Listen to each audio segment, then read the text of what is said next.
gets up in the morning, down the street by to eat, and he's rolling, never changes a thing. The week ends, the week begins, shaping, so we look at each other, wondering what the other is thinking, but we never say a thing. And these crimes between us grow deeper.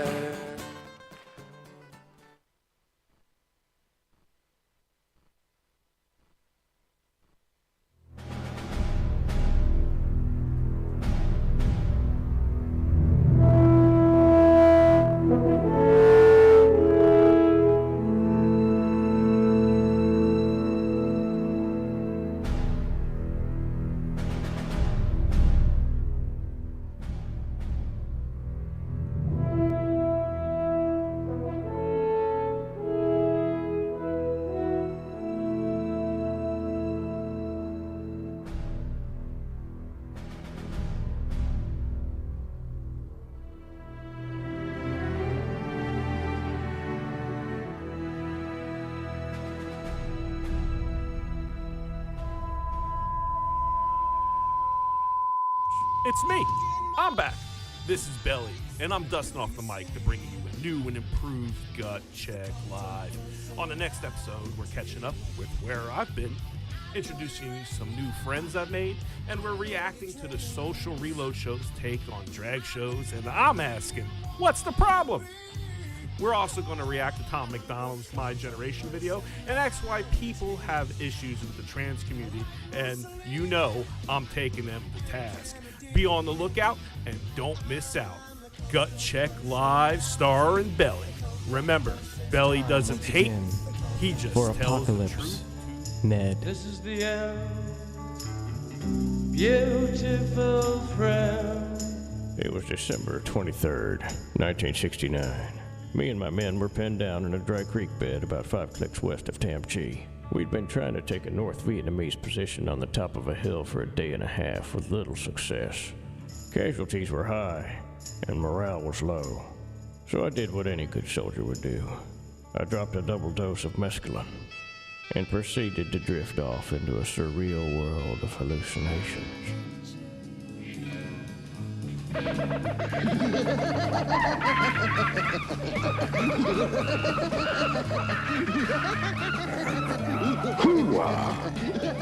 Hello?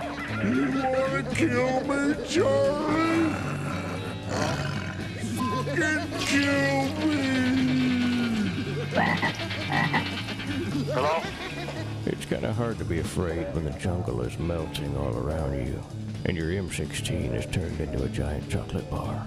I don't remember the battle that followed, but legend has it it went something like this. We were taking heavy fire from 2 machine gun nests, when suddenly I pulled off all my clothes, grabbed a shovel and started pulling the pins out of grenades and hitting them fungo style up to the top of the hill. The VC were hit hard. My men were asking for instructions, but I just sat in the middle of the firefight, naked, and had a smoke. Then I got up, ran up the hill armed only with my mess kit fork, and rumor has it, killed the remaining 6 Viet Cong. Then I ran off into the jungle and disappeared. When I finally came down from my high, I was completely lost and disoriented. Assuming I might be behind enemy lines, I made a makeshift camp out of an old tiger pit and waited. Turns out I was in the middle of a hot zone. Charlie was everywhere, but my pit was an adequate hiding place, and I hunkered down. I was hungry and alone in enemy territory on Christmas Eve. I climbed out long enough to cut down a small tree and took it down to the pit, where I lovingly decorated it with human ears that I'd cut off from some of my kills. Merry f***ing Christmas. Sometime later, I was awakened by a loud thud. It was a VC. We wrestled and fought each other viciously. Finally, we both managed to draw our guns. We stood there for 6 hours, locked in each other's crosshairs, in what I guess you would call a Mexican standoff. Except, of course, he wasn't a Mexican, he was a f***ing gook. Then something strange happened. The clock from a nearby town sounded midnight, It was Christmas Day. Slowly, as if compelled by some unseen force, we each lowered our weapons. Emotionally and physically drained, we both slumped to the floor. Charlie offered me some of his rations, and I shared my flask of Jim Beam with him. He showed me pictures of his wife and daughter. I showed him a pornographic picture of a woman f***ing a dog. It's all I had. The point is, for one day, we weren't enemies. We weren't even soldiers. We were just two men. After several hours and many toasts to Christmas, we both passed out. Sometime later, I was awakened by bells again. It was December 26th. Christmas was over. We gave each other a knowing glance that said, "We are now soldiers again, and we best head our separate ways." He turned to climb out of the tiger pit. I reached up and grabbed his arm, spun him around, and slit his throat from ear to ear. Then I bashed in his skull with several hundred blows from my rifle butt and cut off his ears. Then I cautiously made my way to his village and firebombed the whole place. There were no survivors. Merry f***ing Christmas, Charlie. Net out. On the bloody morning after, one tin soldier rides away.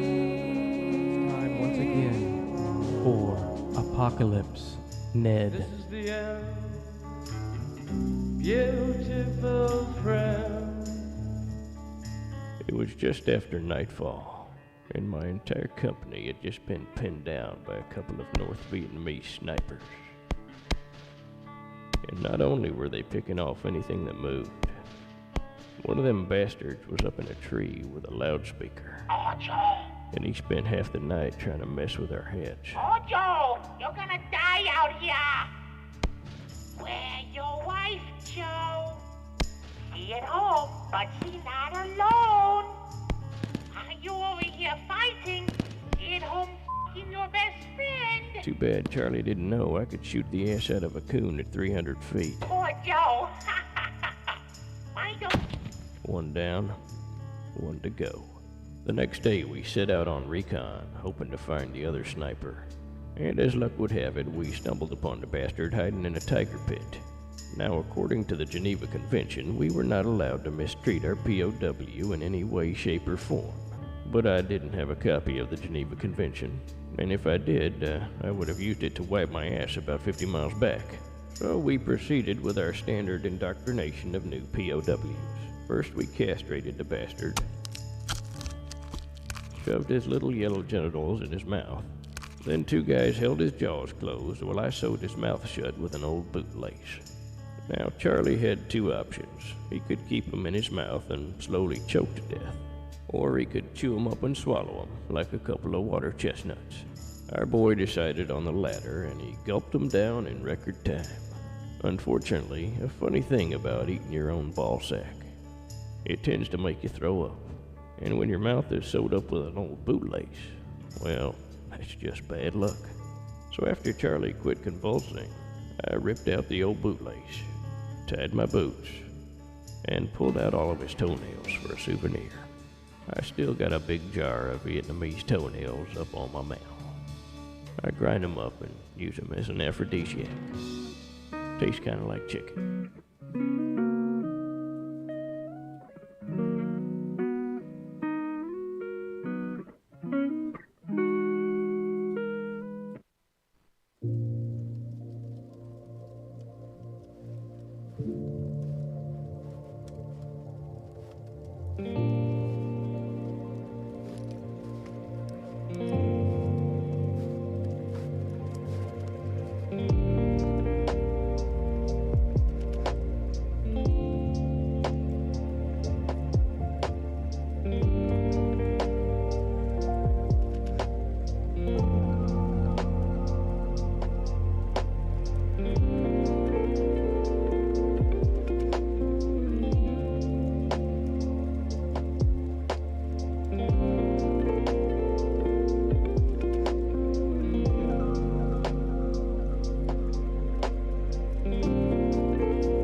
first and the flesh. Get her started. It's fighting and it's fighting. I am happy to join with you today in what will go down in history as the greatest demonstration for freedom in the history of our nation.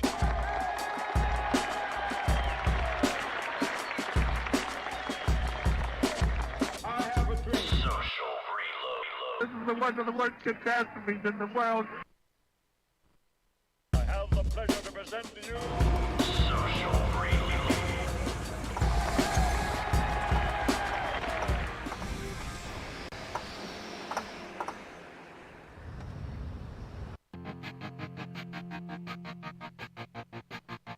I walk a lonely road, the only one that I have ever known. Don't know where it goes, but it's home to me and I walk alone. Blues Radio Lounge. How are you? What's going on? I walk this empty street on the boulevard of broken dreams where the city sleeps. Matt the Savior should be with us. How are you? I said it's Monday. Hey, it's Monday. There he is, the man with a golden microphone. How are you? Oh, you know, it is gold though. It is, yeah. It is gold, that's for sure. I was looking at the subscribers. Yeah. And it's 172. Oh shit. They love that golden voice. It's so buttery smooth. Sound like that hippo from what's that movie? Crap, the one with the zoo animals. Oh yeah, fucking. What's in the Madagascar. Yeah. What's the hippo guy's name? I don't know. I can't remember. I can't stay. I like the lumpy. Lumpy. Yeah. Lumpy. So I can't think. Buttery smooth. Oh, Honey, Honey Boo Boo did that one time. I don't know why it stuck in my head, but the Honey Boo Boo took butter and just like put it all over like the kitchen floor in the hallway, right? Hell yeah, and then went sliding. Just slid across the whole damn thing.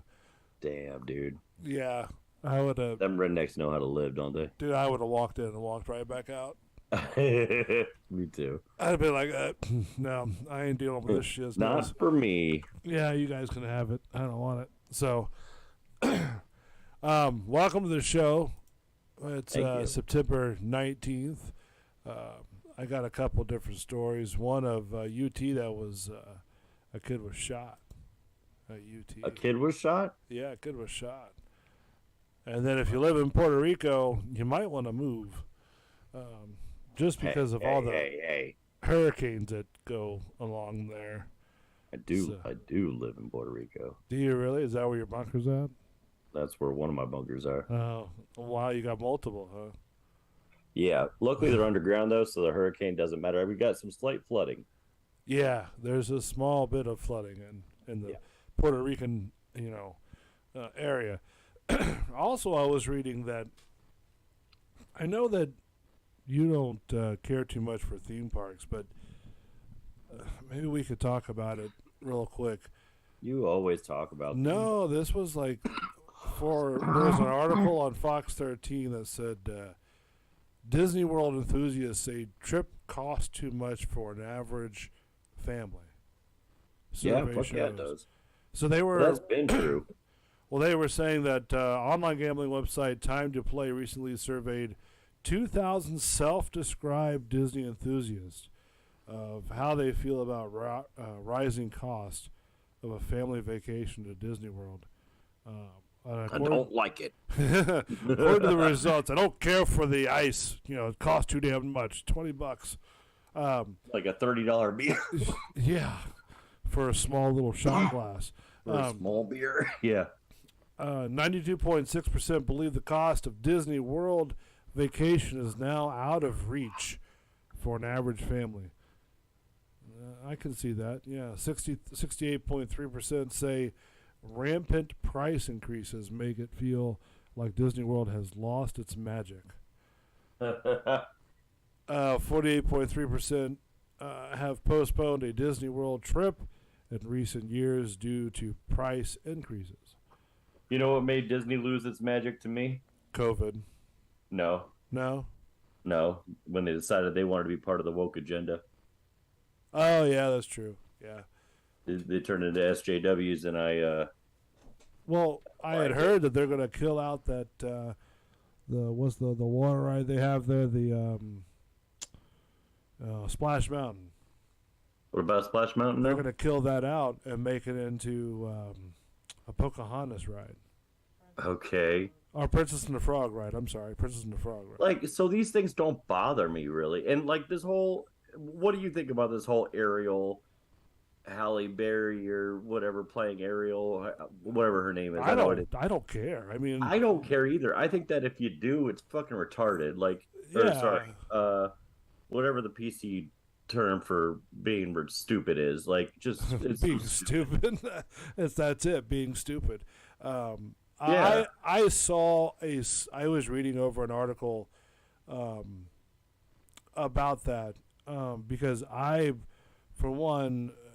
I mean, if you just tuned in, we're talking about Disney with their price gouging, and then Halle Berry playing the Little Mermaid, and the new upcoming Disney film of the live action of that film. Honestly, who cares? I don't care. I mean, traditionally it was a 16-year-old, white mermaid. Okay.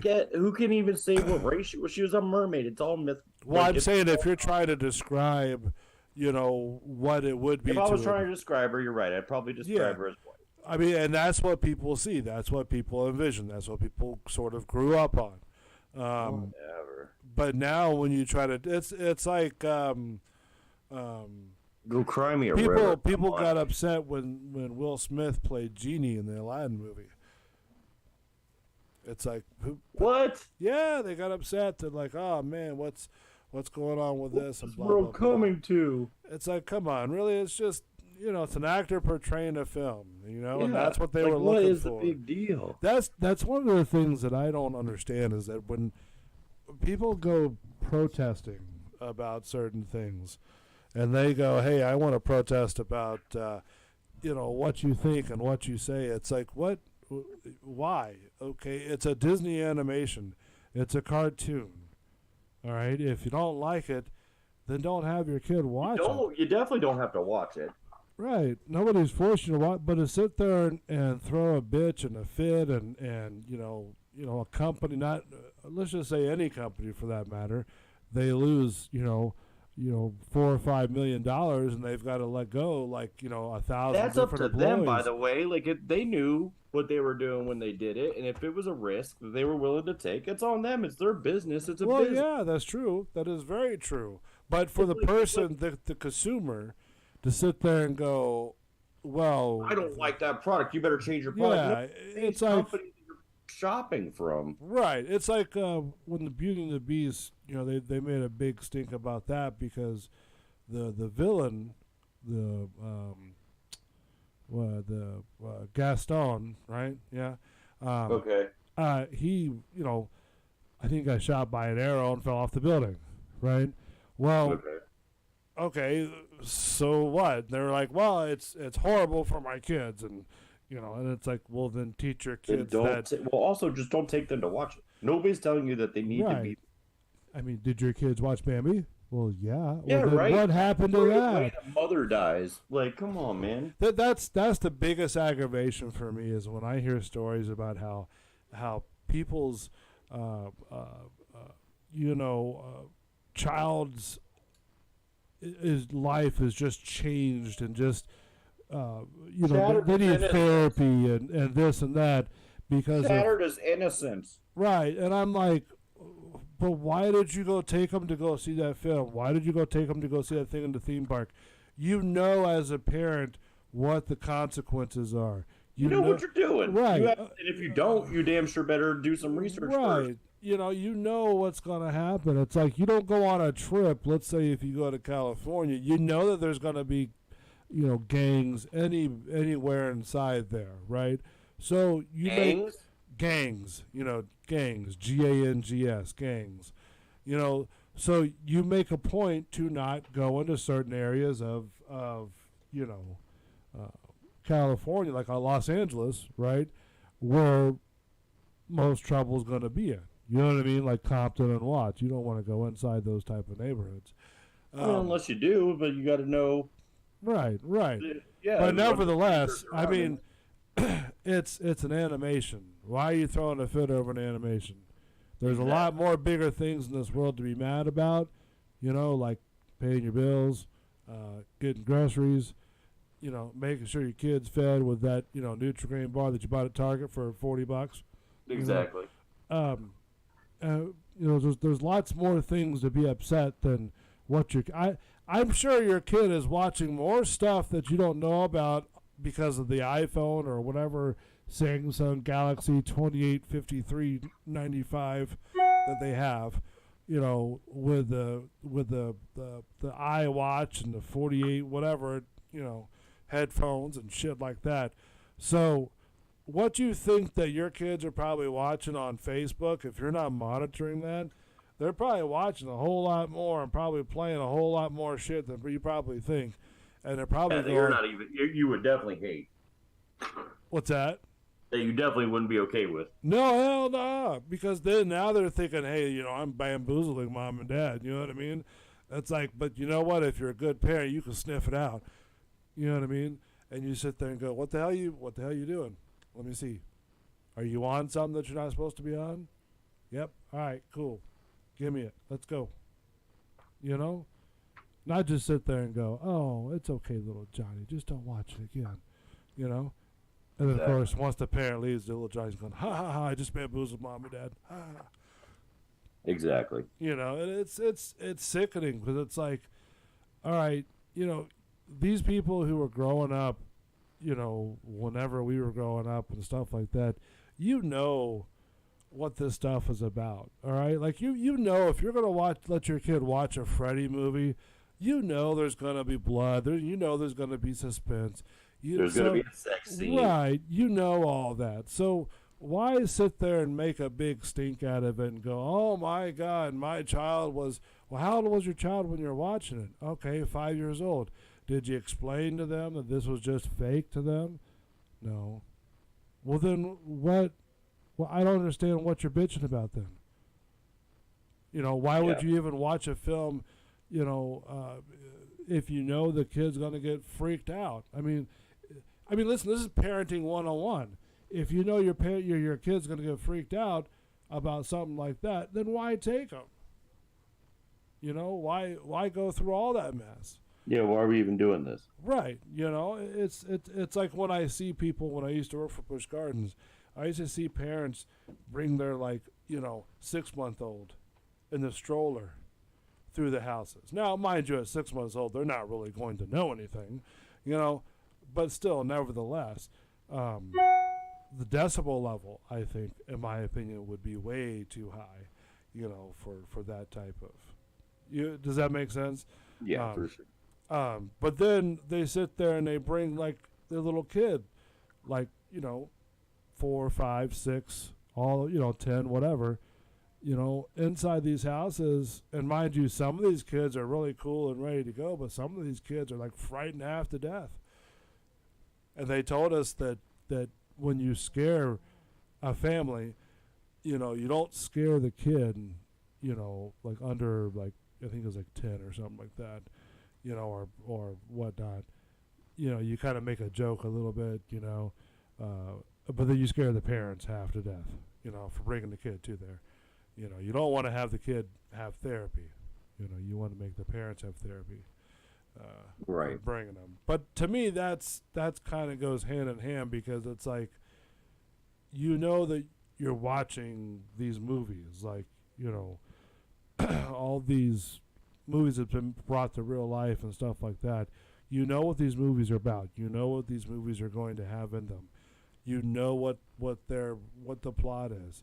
So why are you going to bitch afterwards that it's affecting whatever it is that's affecting your life? I mean, I just don't understand that.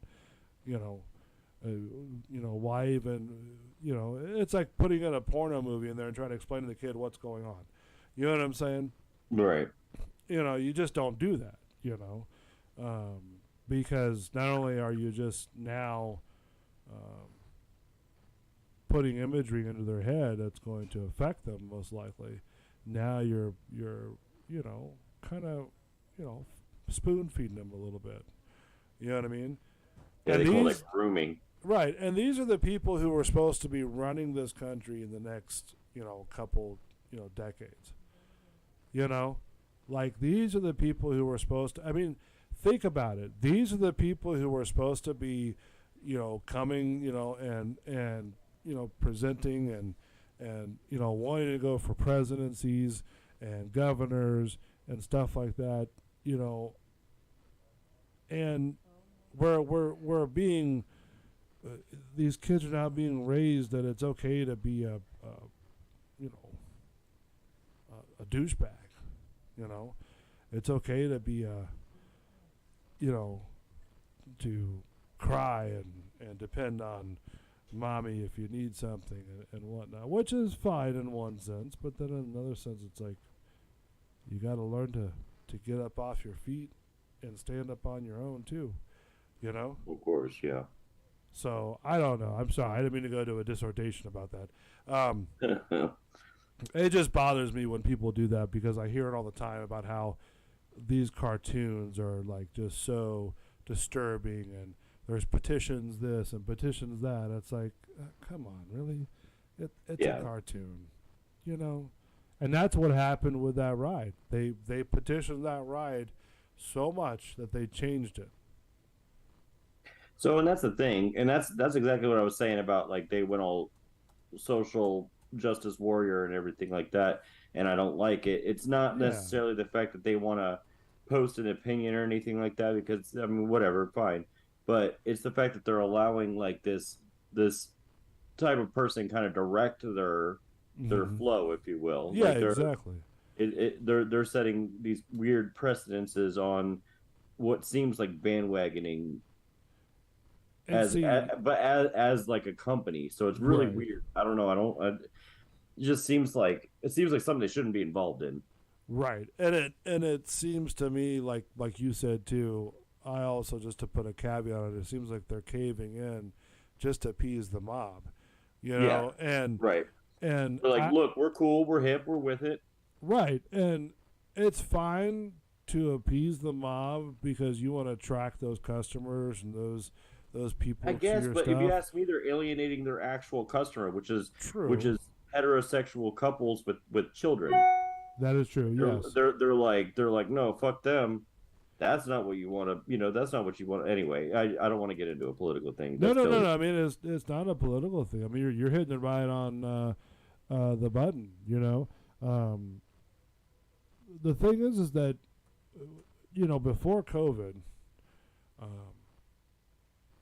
It was, all fair as game go to like Disney, right? It was all fair as game go to Universal or whatnot. No big deal. And then once COVID started happening, well, then Disney started losing their economic value, because their whole, revenue and operational ride base is based off of people there in the park, bodies in the park. I mean, you know that just as well as I do, Yeah. So you take away all that, right, for a number of times, and that what happens is that they now have no money coming in. Does that make sense? Oh, of course. So, like, because one time I heard the, they make the most money out of the parking lot. From the parking lot? Yeah, from their part, the Disney, the Walt Disney employees, the one who works in the parks, not the managers and stuff like that, but the people who are like the employees. they get their checks, from what I understood, from what they make out of the parking lot payments. So basically, that $40 or that, however much it costs to park and preferred parking or whatever, that's what's going to the employees that actually work there, that physically operate the ride, serve your food and stuff like that. Really? So, oh yeah. There was a guy that I used to work with. His name was Haluka, and he'd do pneumatics for Busch Gardens, for HOS and such. But then he'd work for Disney at the same time, and he would dress as the Disney animated character. The one that the eyes move up and down and stuff like that.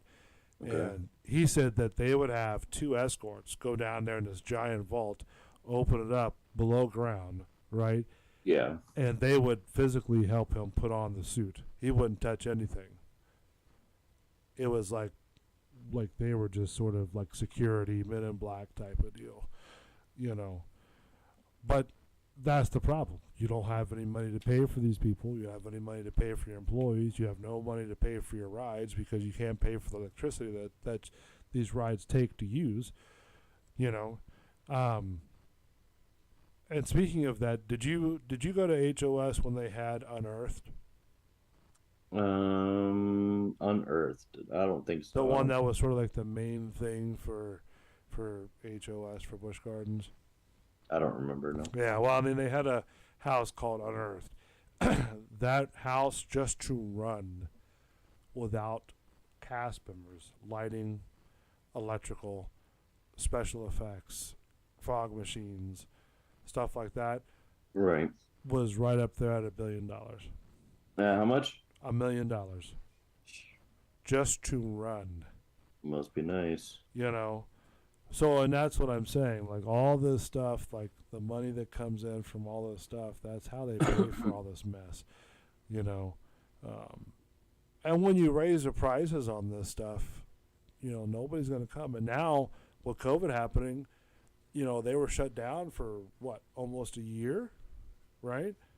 I couldn't even tell you. Something like that. And definitely a year at least. Yeah. And then once they started up all the rides, they were like, well, some of them don't even work, Oh, is that right? Oh, yeah, because they haven't been run. I mean, you have to see that these rides run like 24/7 when the park's open. So they're constantly going, because they're servicing probably, depending on the ride, probably like, I don't know, maybe 20, 30 people on average per ride, per like, I think every 20 minutes or so. So you have to, like, I mean, even with the houses, I mean, you could probably get, over like 200 people coming through an hour. It's a lot of people. But with these, none of them have started up in almost a year. And then they started doing, what do you call it? We have to call and make a reservation. Oh, yeah. If you're like a pass member, Oh, yeah. But then they stopped selling passes. They said, sorry about your luck, kid. Not happening. Not happening. So then I heard one story during all this that when they charged the card for one of our friends that's a pass holder, right? They charged him like $1,000 or something like that. For, I don't know, I can't remember what the renewal thing was, but it was like $1,000, and it wasn't supposed to do that. So now, at the time, that person was trying to fight with Disney and stuff like that to get their money back. Oh, geez. Yeah, so they're hurting, and they're raising prices for like the first time I went in a long, long time, a couple friends of ours got some like free, because they work for Disney, so they got some free tickets, and I saw this like cup, you ever seen Monsters Incorporated? Yeah. Okay, the little Scream canister? that they put the screams Yes. in. Yes. Well, they had a cup that's like that. You know, a little scream cup, and you press the button and it screams and stuff like that. Whatever. Cool little gimmick. I liked it. I thought it was pretty neat. $30 for that Joker. Oh, jeez. Yeah, $30 for the canister that screams. You like it that much? Yeah, I thought it was. You buy it? I probably won't go back again for a while. You know what I mean? But Yeah. see, I remember when it was if you got like a family of 4, right? I want to say, it was like $600 Yeah, I think that's. back in the day. Yeah, I think that's roughly what we paid like 8 years ago. Yeah, something like early 2000s, mid 2000s, something like that. And then now it's almost like I think almost $3,000. Almost what? $3,000. Oh, geez. Yeah, and that's not including but limited to merchandise. If you can go on certain days, because what pass you buy. Right. And if you can, what you spend on food and whatnot. Because, buying a food, I mean, it's like $28 just for a hamburger, Right. And they probably get their hamburgers from Sam's Club. They're like frozen beef patties. I'm not saying anything bad with Sam's Club. Sam's Club's got some good meat, some good hamburgers. Yeah, but that's not what you're going to Disney for. No, I mean, like, when I used to have Not that you're passes, going there for food either, but you're going there for like an Yeah. out of this world experience. True. I gotta tell you, when Being I used funded by like the same shit you would eat at home. Yeah. Funded by Hamburger in a Cup.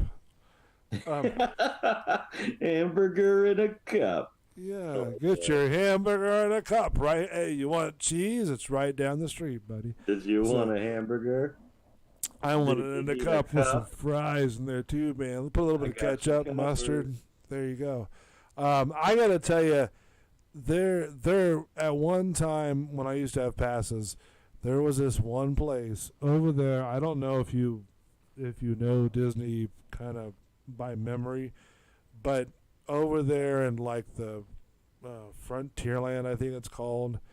There's a restaurant. I don't remember what it's called, but they used to have the best sauteed mushrooms. Like, the best. Like, nothing else could top these sauteed mushrooms, right? And so, every time we'd go, I'd always want to eat there because you just get them from like the bar. It was like when you put your lettuce and tomatoes in the hamburger and stuff like that. You dress it up and then you put the onions or whatnot. But these sauteed mushrooms, I don't know what they did with them, but it was like a dream come true.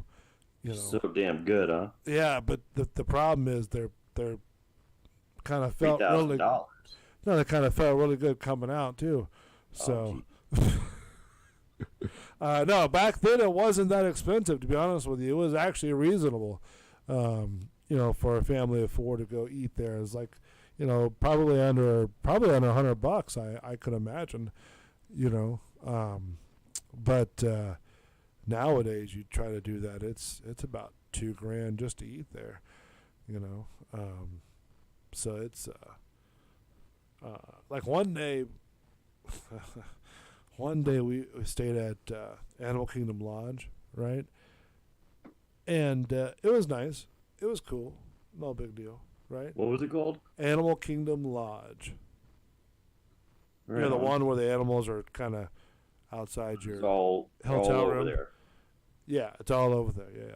So all amongst you.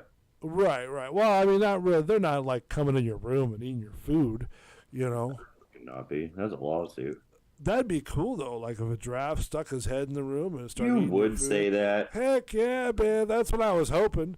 So, Oh my god. so got up there and got the room, got it all booked, and all of a sudden they said, "Oh, sorry about your luck, we ain't got nothing. We all booked up." And I said, "What?" And I said, what? and they go, "Wait a minute, hold on, we might have something." So they upgraded us and got I said, hold on there, Hoss. Yeah, because the beard was kind of twitching, and I'm like, you're Bull from the Social Reload show. Oh, come right in, sir. yeah, exactly. You better do the VIP tribute, motherfucker. I got the mouse by the throat, bitch. Jesus. So then they upgraded us to this other room that was like right next to where the animals are. Like you could, literally just sit out there and just watch the animals, come there. And then did it smell like animal feces? No. Things do. No, not at all. The only thing that was quite disappointing with the hotel was that in the commercials they sort of like have the animals come up to the room and you're kind of petting the damn things. Well, with these rooms, there's about a 6-foot gap between you and the fence with a room, and then the first floor is actually just like I think a lobby or something like that, but the rooms started like building like the second floor, so you're not really anywhere near the animals. There's probably where the animals are is probably maybe about 20 or 30 feet from your balcony room to where the animals actually are. Oh, I see. Yeah, so but it was nice. It was a great view. You still seem to be very, very close because that's how Disney does those type of, foreground and background enhancements. But I mean, other than that, I mean, it was really good. I liked it. How long ago was this? Oh, this was 2012, maybe 2013, maybe something like that. So, somewhere along there. Okay. Yeah. But I mean, it was nice though. I mean, it was huge. Looked like a giant. You love Disney. To be honest with you, I at the time I liked it, but then, I've always loved because of that Universal. experience. I quickly said, "Fuck them." Fuck Disney. I don't give a shit about Disney. Fucking that. But Disney just I becomes mean, we all too grew expensive. up on Disney. Yeah. I mean, Disney and Universal were the rivals. No two ways around that. We all grew up on Disney. What about Universal? I mean, I know you're not a theme park person, but Universal, I mean... Universal's great. Yeah, you like it? Okay. All right. I mean, it's pretty good. Have you been there recently? Or? Still, I mean, we're talking buku, but it's even more expensive than Disney. I don't think it is. It definitely is. Really? Mm-hmm. Huh. That's weird. I don't know. I don't know. I mean, usually Universal's been like cheaper than Disney, to be honest with you. No, but I mean they might be. They might be the old wifola who's been begging me to go. You should go, man. I mean, you keep telling me the price tag, and I keep telling her nope. I bet you'll go and you'll probably ride a couple of rides and you'll be like, "Oh, this is really cool." I mean, I'm not saying I wouldn't have a good time. I'm just saying, yeah, I can't. Oh, I know. Can't get on board with spending that kind of money. Listen, I understand. Awful. I'm the same way. I'm like, oh, it's a lot of money, but you know what? The fun that you have is well worth it. It's not. I don't have that much fun, dude. I really don't. I don't have $6,000 worth of fun. Like, I don't know of any time I've ever had that much fun. If I'm honest. I've definitely spent. This guy don't have 6 G's worth of. Yeah. I can definitely tell you times I've spent $6,000 on with the intent to have some fun. Yeah, listen. I'm the same way. I mean, just food alone is like almost $100 and something bucks, and that's on the cheaper end. Exactly. So I mean, it's just like people spend their whole life savings to get here, and it's like, yeah. God damn, dude! Like it's right down the street for us, and we're like taking it for granted, I guess. But it's so fucking expensive. It is, and it's plus to be out there in this hot sun like it is now. That's for those that don't know, we even get like incentives, like being that's true. Yeah, they'll be like, oh, you get a deal because you're from here. And it's still too high. It's still too much money for me. It's, I think it's like what is it now? I think it's like $50 for daytime parking or something like that now. I think it's like $70 for preferred parking. You know, Jesus Christ. So it's like yeah. That's I'm telling you, the parking steep, is expensive. Man. Yeah, man, it's not the greatest thing in the world, but I mean, like I said, people come here and do their vacations here, and they sit there. Yeah, and like it's their dream. Yeah, I mean, like you go to Disney and you go to see the castle, and it's all like, you know, like a cupcake. It's like a cupcake, is it? Yeah, like when they did the 50th anniversary, they dressed it up like a birthday cake. Oh, that's right. So it's I do remember that. Yeah, or 25th, I think it is.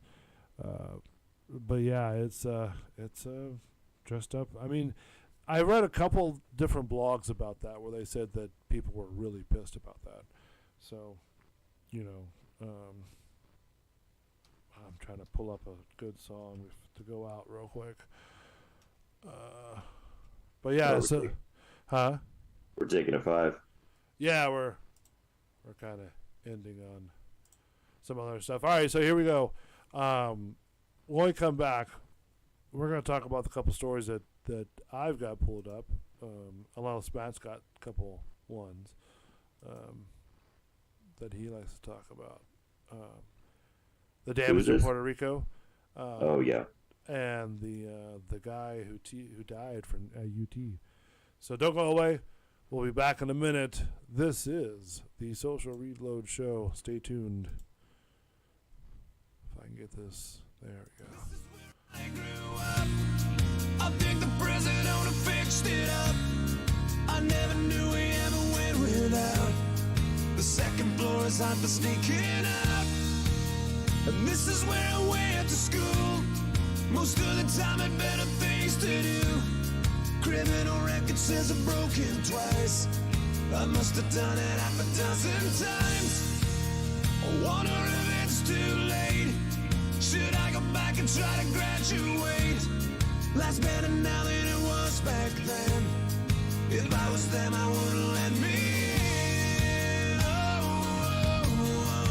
Oh, God, every memory of looking out the back door. I have a photo album spread out on my bedroom floor. It's hard to say it, time to say it.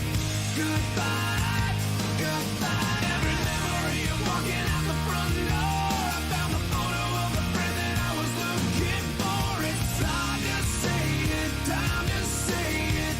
Goodbye, goodbye.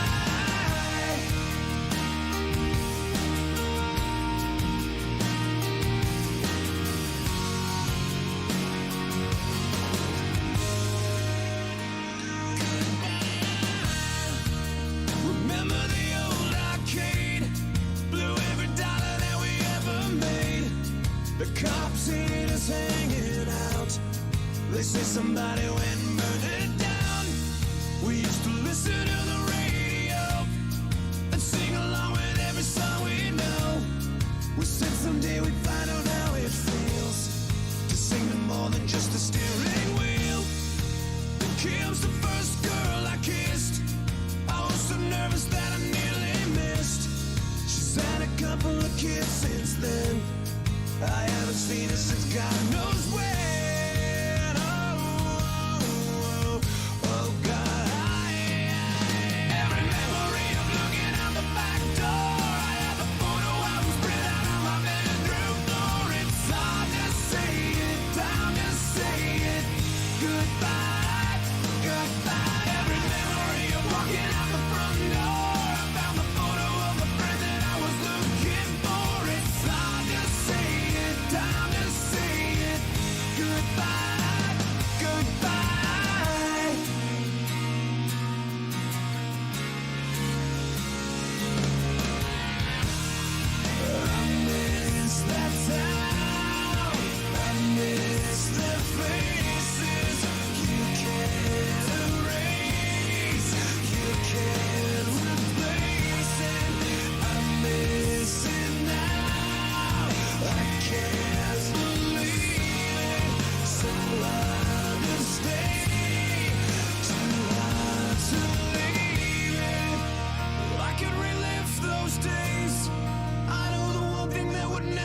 change.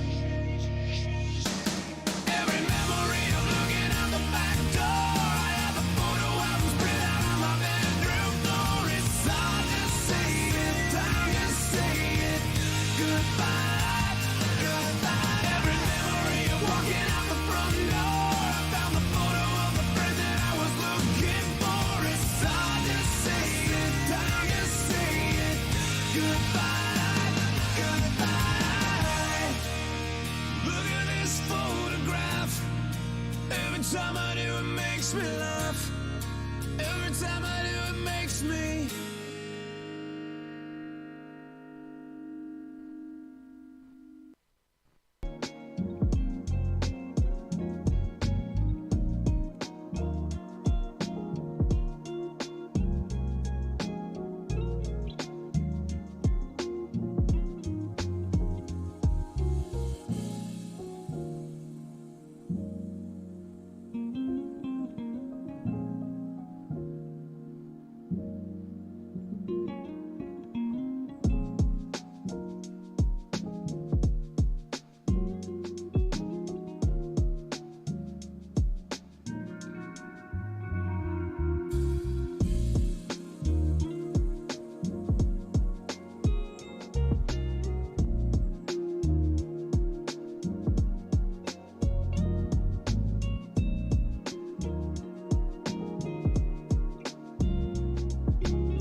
Time once again for Apocalypse Ned. This is the end, beautiful friend. It was the summer of '69, and I was just starting my second tour of duty when I was unexpectedly given a 3-day pass. It seems it was time for the annual Army versus Marines soccer game. And since I had scored 6 goals the year before, the big brass wanted me to lead my fellow soldiers to victory once again over the hated jarheads. Well, come game time, me and 10 of the best U.S. Army soccer players whose legs hadn't been blown off took the field against the dreaded grunts. Only one problem. After the first kick, our beat-up old soccer ball exploded like a 60mm mortar shell. With no ball, the commanding officers decided the game would be canceled. I intervened. Corporal, that needs 10 minutes to get a new ball, sirs. And with that, I took off into the jungle. Several minutes later, I returned with the severed head of a North Vietnamese POW. "Play ball," the general shouted. And play ball we did. By halftime, both sides were down to 6 players aside. Most of the injured having broken their feet while kicking the severed head. I, on the other hand, had figured out that by dribbling the head on the soft, fleshy nose and mouth portions of its face, could control it quite nicely. Still, the score was 0-0 with less than a minute to play. In desperation, I set off a grenade as a diversion, then took off for the opposing goal. It was 1-on-1, just me and the goalie. 20 yards out, I blasted a banana kick towards the upper right-hand corner, shattering all 5 of my toes. The ball, or head, screamed toward the goal. The goalie got a piece of it. Literally, the scalp came off in one of his hands, but the rest of the head floated into the back of the net. Army 1, Marines, zip. For the moment, I was the hero. But later that month, I was discharged for using a South Vietnamese woman's uterus for a football. Guilty of something. Net out. Probably obvious to everybody else. So federal prosecutors hit him with a pair of indictments that could lock him up for a really long time. He's still facing sexual assault charges in Illinois, just all kinds of stuff. Now he's in New York charged with coercing women into sexual activity as far back as 20 years ago. Wow. You just and can't. Everybody was listening to R. Kelly 20 years ago. Not everybody. Well, mostly. Not everybody. People. Am I not people? You're. Yeah, I guess. I don't get the whole. You have multiple personalities. Rap genre, but that's. What you mean you don't get rap? I don't. I would have to say the mumbling type stuff. Yeah, that's like late. now, yeah. But come on, like but Snoop go back, and Jay-Z. See, I and didn't really Dr. buy Dre. their stuff Okay. back then, but I did listen to it. Okay. So But, you listened to whatever was on the radio, or did you like? I listened to it? whatever was in the person's car that I was probably hanging out with that weekend. okay. So, you know, if they threw around a little 93 radio network or something like that, you know, then yeah, I probably heard something, but it was not my main genre of purchase back then. I got you. I've always just been a 70s, 80s kind of guy anyway. Good stuff too. I'm Good a- stuff you too. know, I I'm like an to old listen man, to but, all of it. Mostly Mostly all of it. But not to venture off here, but you know, the R. Kelly thing that's a serious thing. He can go down for. I mean, actually, what's the point? I mean, if he's busted in one, he's going to serve the time, and I don't even think he's going to get out in time to serve time in the other. So I guess the point is, let's pile it on. And I mean, if you're guilty. But you know, I guess he's got to go through the process too. Get him all federaled up. Yeah. That's bad, man.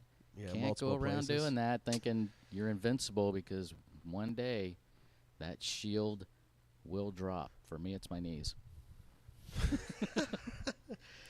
I don't know, man. I don't know what goes into that mentality. Like, I guess they do feel like they're untouchable. Thank certain God. people.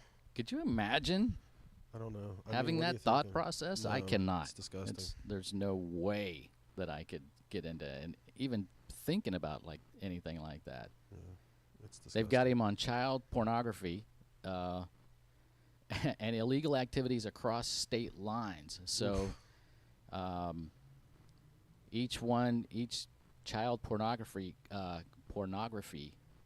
charge carries a minimum sentence of 5 years or more. So if he has like 100 pictures on his laptop, that's 100 times 5 minimum. So that's what I mean. If you get hemmed up on this, what's really he's not going anywhere. Like they're not going to say, okay, that's 25 years in New York. Let's take him to Illinois. They'll still do it though. I think they'll like all the how many life sentences can you get? You know what I mean? Serve. Actually, quite a few. I know. So I don't. It's kind of the same thing. I've never quite understood that aspect. They give you 10 consecutive life terms, and you're like, so do you leave him in the cell for 120 years? I don't. Yeah, it's weird. You know what I mean?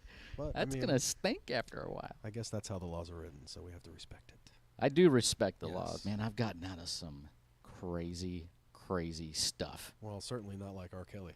No. Yeah. I That's said just- gotten that's out a of, not whole- gotten into. That's I don't know, dude. He's a sicko. He is a sicko. He's a sicko. He is a And then he sick played man. the victim. What?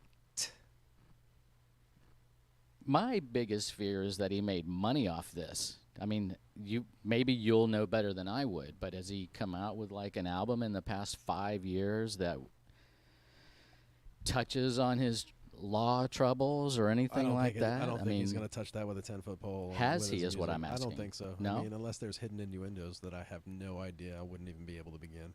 have you purchased an R. Kelly Like music? 20 years ago. I'm at recently, within the No. past 5 years. Do No, you as have soon any as new I, R. Kelly music? As soon as I found out, started reading about this stuff, I know that we live in America and you're innocent until proven guilty, but when you have this much crap against you, I was like, done. Took him out of the playlist. Done. Sorry. I don't think a lot of people believe that, but Which part? you're innocent until proven guilty. That's the way it's If you're supposed to innocent be. until proven guilty, then why lock you up until your trial? I guess it depends on what you're being accused of, like the seriousness and your ability to flee. And I guess if somebody's accused of like mass murder, you don't want that person walking around on bond. So you make it almost impossible, or don't. So they're offer them guilty. bond. Good point. See what I'm saying? Good point. That's what I've always wondered. You can't say, this is what it says and then practice it. Well, I mean, I guess you can because they're doing it. Yeah. But that has been since my intelligence of the law. Intelligence. Or lack thereof. That's been my biggest question. Well, if you're not even, again, for us, let's go to the most serious. Let's go to a serial rapist murderer. Okay. Okay. And like Ted Bundy.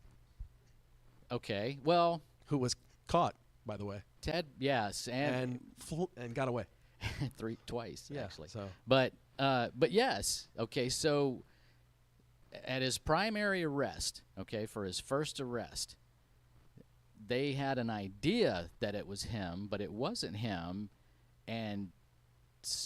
so if you lock him up until their trial, he was already guilty. Am I right? So if he escaped, did he really escape, or did he? Can you really call it escape if you're not guilty, though? I guess you call it escape because you are in custody, and you're accused of certain things. Then you're guilty. Oh man, it's a tough one. Then you're guilty. That's what the law says. We were going to hold you. You will have the opportunity to post a bond in some situations, but not for, the most serious offenses. And I don't think there's any way around that. I just don't. I mean, if you lock somebody up on even the most inane suspicion, you have no witness, you have no DNA, Well, then you're not going to lock the person up because I don't think you have the. Au contraire, mon evidence. frere, because I've been getting sucked into these shows on ID about serial killers and things like that, and it's good Lord, man. Sometimes they go on just the guy sneezed out loud in the forest, so we arrested him immediately and threw him in jail for 175 years, and there's a lot of questions left in a situation like that. And, DNA is king. And if you don't have it, I just don't see any significance of putting someone away if you're not sure, especially in a cold case. But that's just my opinion. But you're right. Like you said before, if you've got this many acorns falling out of your tree, Yeah. you're you've got something going on. And plus they found it. They've already said they found it. They found porn on him. So there's Gotta stand your day in the court. For who? Who are we talking about? R. Kelly. R. Kelly. You're still on R. Kelly. Still on R. man. Kelly. Did you have any R. Kelly music 20 years ago? I had. I'm trying to think of. You put me on the spot. I was trying to think of which one I had. It was so long ago. He can remind you. I'm telling you. It has to be. You're talking mid '90s stuff. Early Yeah, 90s, that early was '90s stuff like the "Sex Me" and all that shit. He didn't do "Kiss Me from a Rose," did he? No, that's Seal. No. No. How Wow. dare you? That's it. That was don't you have from another Batman. call to make or something? Went from Indy to NASCAR, Yeah, just like sorry. I've been. Oh man, touched he by just Batman. Whoa. he made a lot of music though. Which one? R. Kelly. Yes. I mean, a lot of music. Lots. But so what were you guys talking about with R. Kelly? So R. Kelly, I kind of mentioned what he was in trouble for. He's in federal heat, man. Right. Child porn, illegal activities across state lines, coercion. What was the other thing I said, Lent? Coercing women and girls into sexual activity as far back as 20 years ago in the U.S. and overseas. Oh wow.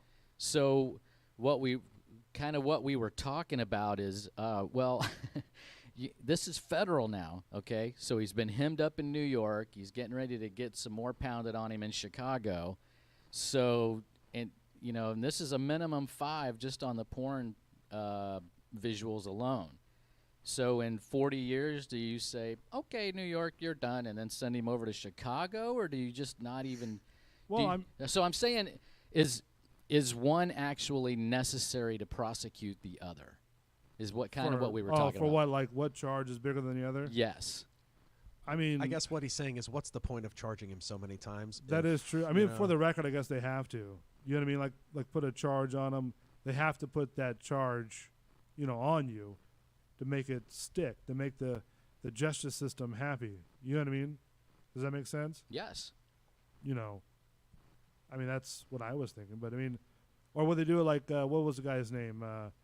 The one that killed a whole bunch of people. Oh my gosh. No, he was he just got executed in Stark about 10, 15 years ago or something like that, maybe longer than that.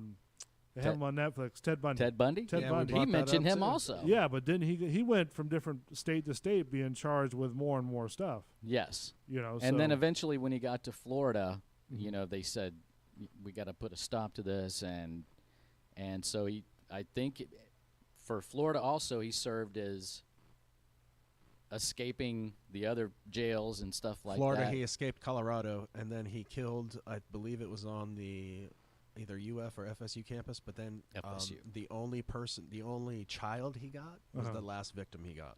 Oh, really? 12-year-old. Yeah. Yeah. And that's, Yeah. he died for the ones in Florida for sure. Now that's a guy that I don't know what his problem was. Sicko. Sicko. You have to be a Now- warped SOB to wander into something like that, man. This is the R. Kelly here in America, or here I'm in Ethiopia is what it's called, but it's called My Girl from R. Kelly. Hell, this will be the first time I've ever heard R. Kelly. Now, mind you, this is sort of a different song, and he sings the same thing over and over and over again. That's definitely mid-90s shit right there. This right here? Yeah. Who's ready to go all the way in the New Year's, huh? So what he's saying in his music is he wants the girls to come to America with him. And do you have your passport? You never heard of this one? Speaking of innuendo, I've never heard R. Kelly. Really? America and see me. I come out here to see you in Ethiopia. See what I was talking about before? What we mentioned before with the innuendo? But you see how he can But it's flee so also. hard to get back and forth, so hard to get back and Ooh, forth. that's where the bond, the How am chance I of gonna fleeing, get the more you? serious. That's not the point. You're still not guilty. True. But still- you're saying if he's you're- guilty. if you're- You're saying they have the If you are proof. guilty, if you are innocent until proven guilty, then you should never spend any time in jail until your trial. I think you have to be charged though, with whatever Okay, they're trying to they prove. can charge you with it, but you're still not guilty. You're charged with it. You're accused of it. To America, But this guy needs to be in prison. America. Now listen. Do you have your passport? Wow. Girl, Get your- would get you your like shots? to come Did you get your back, shots? get robbed to America? He's basically telling him he's singing live at a concert in Ethiopia, right? Yeah, For he's like telling him, the get your papers, children's get or your shit whatever. in order, and come Do you with me. have your passport? Did you get your shots? Do you want to come back with me to America? What's the average age of that Oh, audience? America, What's the average weight? do you have your passport? And they said his band didn't know he was going to do this. Yeah, had- 'cause they had were like, practiced for something else. "No, thanks." Yeah. Oh, some comedians got to find out about that. Can you imagine backing R. Kelly up, and hey, is he doing that thing again where we lure people back to the U.S.? Is he asking them if they got their passports ready? Yes, that's the whole song. That is insane. Slow-mo James Brown and him. Sicko. Problem. How am I gonna get you But not guilty. from Ethiopia to America? Wow. For my next video. That is blatant. Let me think. Let me think about it. Because I'm going to It get takes out like of a this. minute to think. I mean, granted, he's got the stage stature for this, The stature's fucking gone. That's why he's in Ethiopia saying, come to America with me because I can't find anybody else in America. And So I'm as- sick. As far back as 20 years ago, you could almost say that he was So you have like your passport. like a sex trafficker. Which is horrible. Horrible So that's what he's asking. Do you want to come back to America with Rob? And if you have your shots and your passport, you're good to go. Wow. Gotta have the shots, though. And that was a live concert in Ethiopia. How many days ago? Oh, this is years ago. Years. I think you said 20. Well, That's it's published 20? in 2011. 20, okay. There you go. So it has to be. By the look of the video, it has to be like in the late or early 90s. He was well into shenanigans by then. How old Oh, is yeah. How old is this guy? I don't know. He's 52, I think. Is he 52? Is he 52? So 10 years. I mean, there has been tales 20 of, years, 32, so Come in his on. 20s, yeah. Come he was, on. yes. There has been tales of him actually like standing outside malls and watching the girls come out of malls to pick them up and go, hey, look, my next video and stuff like that. You know what I mean? Sure. So Really? Stature. yeah, Really? Stature. Yep. That's what he I used, his got stature. I got kicked off the Amalie grounds for trying to give away. I wasn't selling. I wasn't offering money. I wasn't going to take money for 2 tickets to don't laugh, to a Tampa Bay Storm game. Well, that's not funny. And I was You don't like asked. Storm games? Storm I games are loved the fine. Storm. That was great. You can sit up man. That top was for $8 interactive and see the whole after the thing, and, yeah. So I was asked to leave. So it's okay for a rap artist to stand outside and ask underage girls if they want to be in his next video because he has stature? That's why. Because he's R. Kelly and you're not. Where were their parents? A problem. They were looking at the limelight of R. Kelly is taking, If they were there, that's my a daughter. major problem. Unless, jeez, unless the parents were there the whole time. But they were not. I don't think they're there the whole time. They were not. But They were. I would not say that parents are not above, like saying, "Oh, he's with it. They're with a star. We'll benefit." Yes, from but this," some 'cause there's stranger comes up sickos. to you or a group It of ain't happening. strangers. It ain't happening. Go, hey, look, she looks nice. She wants to go to a video with R. Kelly. Yeah. Biggest superstar in the world. Oh, sell yeah. millions of albums. You blah, think blah. it's a get in the van right lack- now type for situation? lack of a What's better- that? yes. You think it's a yes. get in the van right now type think it's situation? Pretty like, much. come with me yeah, right get in now. the Really? van. We're going to take you off. Yeah. We're going to mold you. It's going to be a hard go fuck yourself for I'm me. telling you. It ain't happening. Because I talked to somebody else, buddy. Yeah, but still, it ain't happening. I don't have a daughter, and that makes me mad. Even if I didn't have a daughter, even if I was asked that question, I didn't or did or had a son. That's what I'm saying. You better whoever. ask somebody else. You know what I mean? Yeah. Don't No way. don't come at me with that noise. No fucking. Exactly. But yeah, he's a very sick character, and That's a sick motherfucker. Well, it's not like that Michael Jackson documentary that they did not too long ago with the kids who were hanging out with him. have you seen his estate? It's insane, but that's Yeah. fucking crazy that the parents were like, "Oh yeah, you can go ahead and sleep in the room with Michael Jackson. I Yeah, don't give sure, a fuck yeah. who you are. Go do your thing, man. Get the fuck out. That's know. crazy, man. It's just The people drummer get for Pink starstruck. Floyd settled with him. Did they? Yeah. For how much? That I do not know, but he settled with him because there was What was I the guess dispute about? Sucks because I can't remember the guy's name, but he allowed his son or daughter to go to. Oh, so he was one of the what was parents. it called? The Somebody help me out. like, Wonderland? The Wonderland Ranch. Wonderland Ranch. Neverland. Neverland Neverland. Ranch. Correct. Neverland there Ranch. you go. Thank you. It has to be And childlike. Yeah. the kid came back with some, questionable daddy. This shit may have gone down. This shit may have gone down. And they got into it. It didn't really go public because Michael Jackson was willing, or at least the gentleman was willing to settle out of court. So the parent was willing to settle with Michael out of court before it got it blew up. publicized. Yeah. But it's in the public right now. But so, that's the other thing. You know? That shit always comes out undisclosed. For now, that's what they should put in parentheses. I wonder what all went into it. You know what I mean? If there was any kind of threats or any What, kind from of Michael anything. Jackson or from his or side? our From guy? who I hope the knows? kid's Michael all Jackson's right. not handling these negotiations himself. No, he's dead. Well, when it was going down, though. Oh, that's true. You know what I mean? You mean when he was going down? Oh, wow. oof. Easy. Jeez. No, but what I'm saying is he had people.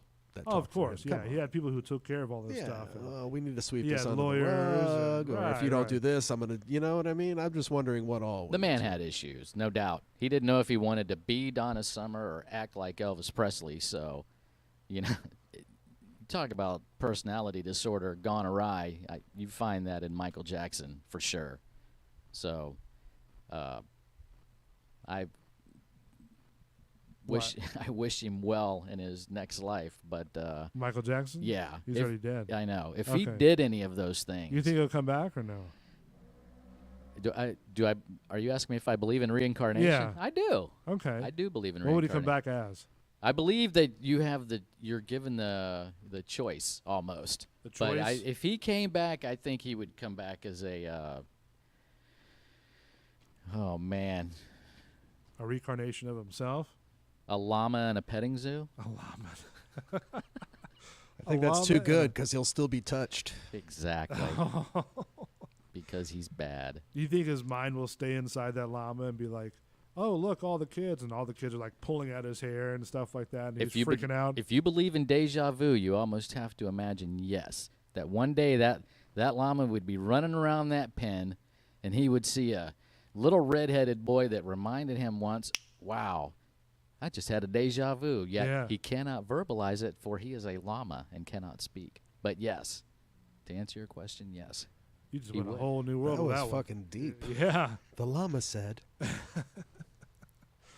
What does a llama say? Llamas are spitters. Have you ever seen a llama spit? Yes. Have you? Yes.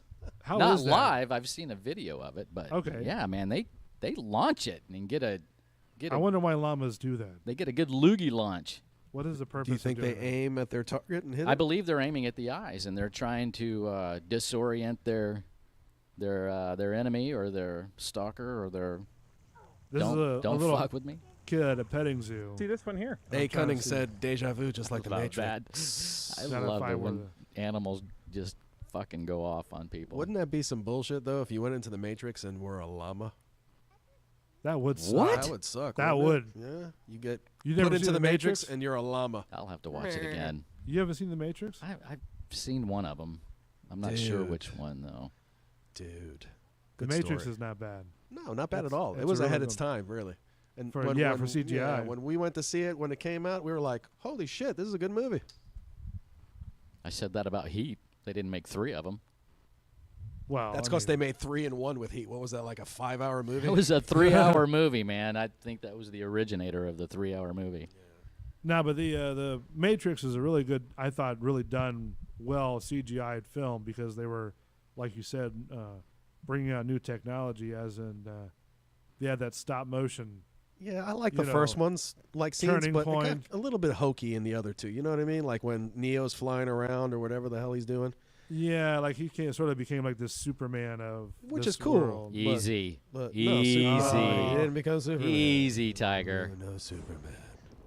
Let's not is besmirch the, Christopher Reeves. Don't tug on Superman's cape. Oh, no capes, You as don't they say. spit into a llama's face. Whoa. Wow, you're really sort of You're on the keen llama, my Superman, friend. You're on the huh? llama. I do. What is with the Superman that you like?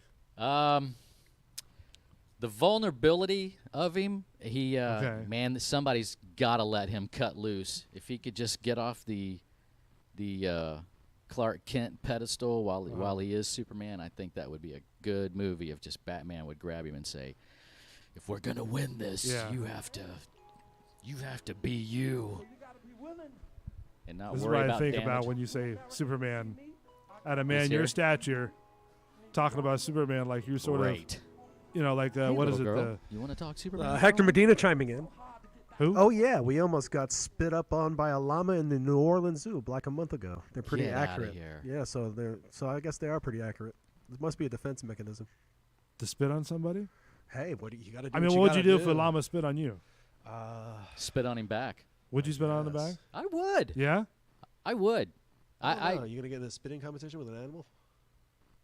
I mean, how would that go wouldn't- down? I don't know mean, about a contest, You know where that but shows up. Would it he be like a launches- Jim Carrey type of deal? Let me show you something. If he With an launched Ace one at Ventura? me and missed, I'm gonna return fire. If I miss, great. We've had our duel. return Moving fire. on. I'm gonna go ahead But and say if that you cannot produce the same spit. I'm as a not. I'm llama. not looking to produce the same amount. I'm looking to get my revenge. Revenge is so sweet. On a llama. Yes, on anything. You're gonna spit on a llama. Hell yes. Hell Wow. yes. What am I Somebody- doing? Oh, what is PETA in the room? Come on. How am I wrong here? If he started it, Is PETA in the room? and he spit at me first, and I return one, just as a gesture of, hey, don't do that. I'm in the wrong. Yes, because you know right from wrong, and the llama Does not. just knows that it spit at you because it didn't like you. Even though it's probably laughing in his face and he just spit on you. And the llama's probably Then it like, knows. ha ha ha, I got this asshole to spit at me. What a stupid fucker. See that right there? Is that you? Is that a checker? He is that a he's checker? launching one up as we Checker. speak. That's a checker. Check the pants on that one. No.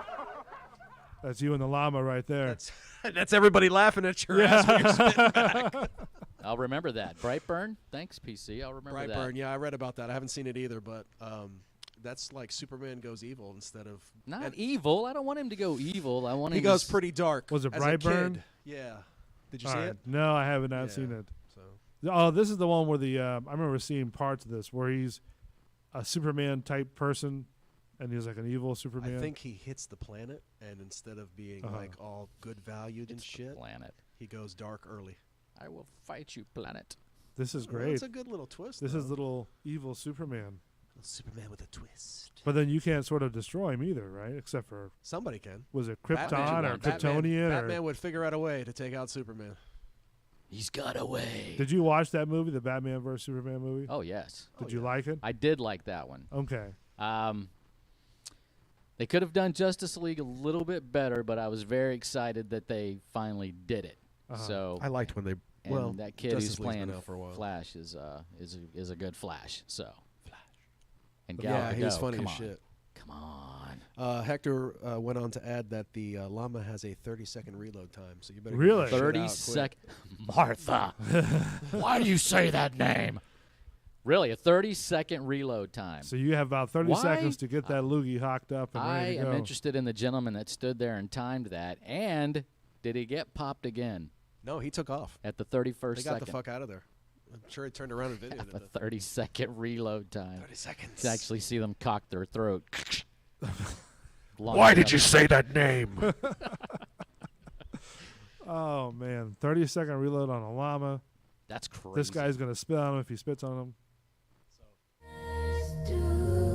The Bullshitter Show only on Bulls Radio Lounge. Sorry for the small delay. We had a guest appearance by Chewy Rocks from Show Up at the Studio. Dropped some mail off for the studio. Thank you, Chewy Rocks. A lot of good texting exchange going along in the chat. I asked the question, where's everyone from? And one of them, PC, wrote back, said, Plant City, don't judge me. Already are. And A. Cunning says, Nunya. Nunya. I believe that's in Peru. Is it really? Nunya, Peru. Nunya, Peru. Don't forget, the Joel Weinkoop Show will be coming on right after this show at 9 o'clock. All with his shenanigans and two guests as well tonight. And the next Tuesday will be Bull and the Bartender Show as well, which we're going to be doing the cheeseburger chicken sandwich challenge. What does that entail? Not the cheeseburger, but it's the chicken Cheetos chicken sandwich. Cheetos chicken. You ever heard about that one? I have not. So the idea is we're going to get an order of the KFC Cheetos chicken sandwich deal, Yeah, right? yes. And eat it live on the air. As a race? Or you're just As a taste testing. Oh, yeah, okay. All right. You know, so we're going to do that, which I've heard it's pretty disgusting. From Then by all means. I mean, I did this bit a long time ago, years ago, when Burger King had their black burger. Yes. You ever seen that? Yes. That was horrible, disgusting. Ooh. And I did it on there. So now we're going to try it with the Cheetos chicken strip sandwich. You're going to have somebody standing by that knows CPR, right? Yeah, pretty Okay, much. all right. I mean, Which one of you is doing it, or are both of you? we're all three doing All it. three, Jazz all too? three, yeah. Jazz, Mark, and myself, Bull, will be doing the Buckets. Cheetos. Who's holding the bucket on the Good luck, sideline? gentlemen. Oh, Good I luck, know, right? Jazz. That's I don't know. It looks okay, but then it looks sort of gross at the same time. I'm looking at the website picture of it, and I mean, man. It looks like it's You like cannot. the chicken, right, with the Cheetos sauce on top and the Cheetos at the bottom, and then has Yes. some sort of white sauce on the bottom as well. Yeah, I'm not going to even. Would you guys try that or no? That's a negative for me. I'm a vegetarian. Oh, okay. Christopher Or Christian. or Christian, whatever your name is now. Would I'm going to have to say no. No? No, that just looks like all breading. I mean, it's just so unattractive. Oh, so it's the fattening portion. That's correct. Who doesn't love Cheetos? Come on. That's true. On a Cheetos good are- cheat day, I'll drop down a bag Cheetos of or Cheetos. cheese Cheetos. doodles? Or Lick cheese me bloody doodles? fingers. Cheetos or cheese doodles? Cheetos or cheese doodles? Cheetos. Really? Cheetos. You want to give cheese doodles a chance? What now? Which cheese doodles are you talking about? I'm talking about the Wise cheese doodles. It's like the comparable to the Okay. Cheetos. Now, see, I was going to ask you which one. I Now, here's don't the think I've thing. tried that or not. Okay, here's the thing. Here's what you do. Flaming hot Cheetos are the best in the world. Well, that's only the crunchy kind. Okay. But as far as Talking pure puff here. Pure puff. see what you do with those is you put those in like a mouthpiece and you let them mount. Yes. Oh, I can't do Then it. it's equal. Can't It's do it. equal. Yes. You can't say one or two because those are both. If you let me tell you this, if Let you me could tell you shove something. a flaming hot Cheeto inside of a what are they called again? The puffy ones? What are they called? That they're Cheetos. I just call them Cheetos. Cheetos. They're No, puffy the- Cheetos. Yeah. Puffy Cheetos. They're called if you Cheetos could Puffs. Cheetos let Puffs, the whatever outside the fuck melt and then you chew on the end. That's the greatest Cheeto. He's got it ever. right there. That's the technique. What the the hell are you greatest- doing? in With my- a that's my glass of question. milk. But you mentioned wise. I was in the mirror, right? I had this one put in First my of all- mouth, and then I took another one, put in my mouth. It was the best thing of all. I don't need a mirror. Oh, wow. Secondly, First of all, I was just looking at myself. Secondly, Through you my mentioned peripheral. Wise. Wise are actually the Cheetos brand of the puffy ones are good, but the Wise ones are better for the mouthpiece deal. So if you shoved a grease. flaming hot, it's not grease. It's Grease just- that they're made in. actually, it probably is, isn't it? Yeah. It's unhealthy and tastes good. It's grease. It's crazy. Well, come on. What Oh, ingredient Cutting is said, natural in hold that? on. Milk with Cheetos? You Milk do with milk with Cheetos? Yeah, milk with Cheetos. Is that accurate? You do- milk with Cheetos? do you You've do never milk? had milk with Cheetos? I've not had milk with Hell no. Dude, you've never had a bologna sandwich. Yes, I've had right, a bologna sandwich. with Cheetos and milk at the same time. Not with milk. Really? That's not a lunch. Milk is not a lunch drink for me. How is that not a lunch drink? Just, I don't know. When Since is I'm a that kid. drink when is it dinner, lunch, or breakfast? I don't know. I've had Coke in my cereal. That's but not- interesting. I don't know. You've about- had Coke in your cereal. I've had Coke in my cereal, yes. Like the drink, right? Yes. Okay. Okay. Coca-Cola. Let's reiterate that. Coca-Cola was in my cereal. Coca-Cola in my cereal. I mean, Because that did wouldn't not be too have bad milk. with like Captain Crunch or something like that, or It was, like I said, yeah. It's it was different. it was Cheerios, but Okay. Cheerios. Listen. yeah, I would. Listen. Cheerios. Yeah, You would devour Cheetos, won't, or Cheerios, won't you? I will. Yeah. Kill them. Right Just the there on regular spot. old like a yellow lion box? on a safari. Just Regular box of yellow Cheetos and you're good to go? I mean Cheetos. Cheerios? Cheerios. What the fuck are we talking about? Cheetos, apparently. So Cheerios, you'll tear up Cheerios? Oh, I love Cheerios. The honey My- ones or the No, just plain. just plain? Just love plain Cheerios. I go for the honey PC, ones. PC says that Bull eats a grown person's Lunchable. I don't know how big of a Lunchable is it. I don't know. I think you should pack the meal up that you said, the milk and the Cheetos and the bologna sandwich. And just have it a meal, huh? Yeah. Put I mean, Bull on that's it. just normal. Bull's Lunchable. That's about as much as I can eat right there. But Cheetos, not Cheetos, but Cheerios, I'll devour those. Those will Regular or I got to do honey. Honey. Yeah. Honey nut. You don't like the honey nut Cheerios? I like them. I just You try to avoid What about the Captain I Crunch? do if it's the sugar. It's not, It's the and there's refined not a lot. sugar. There's not a lot in it. It's not like a Lucky Charms or a Kellogg Sugar Smacks or anything like that. But there is more in You've that said than there is. cereals In Well, what that about touch like my Captain Crunch? heartstrings. I don't like that because it scratches up the roof of your mouth when you eat Really? it. Yeah, I hate Okay, that so shit, if man. you eat cereal, how many bowls are the minimum? Question. Mine has to be one. Just one? Just That's it? one, yeah. You one, can't do more than one? No. one, but it's a monster motherfucker. Like you're talking man. like popcorn bowl Yeah, of cereal? yeah. Okay, so that's like 2 or 3 maybe. Maybe. Okay. Yeah, And that a is about banana. 2 or 3. With And a a banana. banana. We With a had to add banana. a banana Like on chopped there, up yeah. in it? Oh yeah, Oh, not yeah. already, not shit Not already eaten, in it. so no. you're not like shoving a banana in your mouth. What about you? How much? I had 3 bowls of cereal. At Really? the minimum. I love fucking What kind? cereal. Any kind of cereal. Eat some meat. Sugar, You don't care? Put some meat in it. not sugar. Like no a little meat. Rice like, Krispie? Like the meat and ice cream. What the fuck? Oh, try this steak strip cereal That is disgusting. with milk or Coke. Milk or that comes with ice cream. I was being facetious. man. God, man. I wasn't being literal. I think For all the listeners out there, I was believe not he was. being literal. if you could see the look on his face, Yeah. he was being I'm literally literal. thinking that it wasn't literal. So 3 bowls of ice cream. Not ice cream. I'm I not mean, talking ice cream. cereal. Cereal. Right. And you don't Ice care cream's what one it bowl. is. I do care, but I mean, the more unhealthier, the What's your better. favorite cereal? My favorite cereal. That's a tough question, but right now I'd say Frosted Flakes. Frosted Flakes guy. huh? Horrible. Horrible. Why is it horrible? Horrible. Because it's not healthy. Oh. It's not healthy. Do I man. say Okay, that what I is your eat it cereal all the then? time? No. Cheerios. Cheerios. No, but I mean, other than that, Have what you would be not your? been listening? Either Special K or Something with no sugar. with little sugar. They all Little- have sugar in them. but little something with sugar. minimal sugar. Little 'cause sugar with my That's only tea. because it sits on me like, you know, Like what?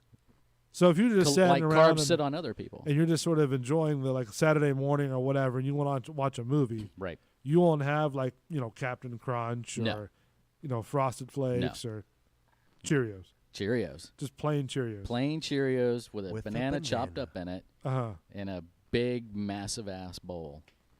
Wow.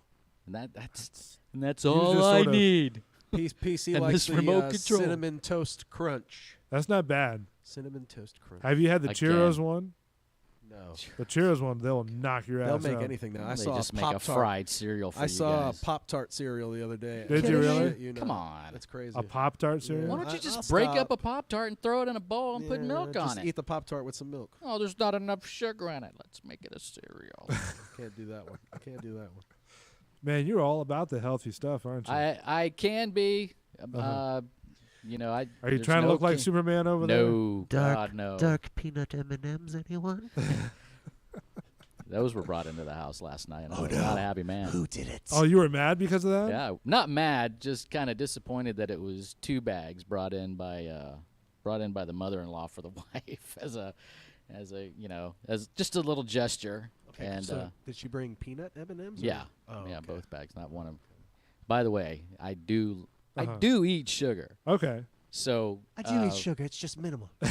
it's usually on a cheat day. Do you get like Splenda? Is that what you get? It's Or I usually do use the niacin Splenda. Oh, you'll which use is regular sugar? Horrible. I That's even know. worse. Isn't that worse than sugar? It is. Okay. It actually is horrible for you. Hey, I'm but sorry. Those pink little sugar packets taste very good. That's in sweet tea. and low. No, I don't- that's sweet and low. I don't care. It tastes I know good. that. Oh, that's my Yeah, it's favorite. still not good for you. I It's don't care. not. It's Might still as well good. just do the sugar.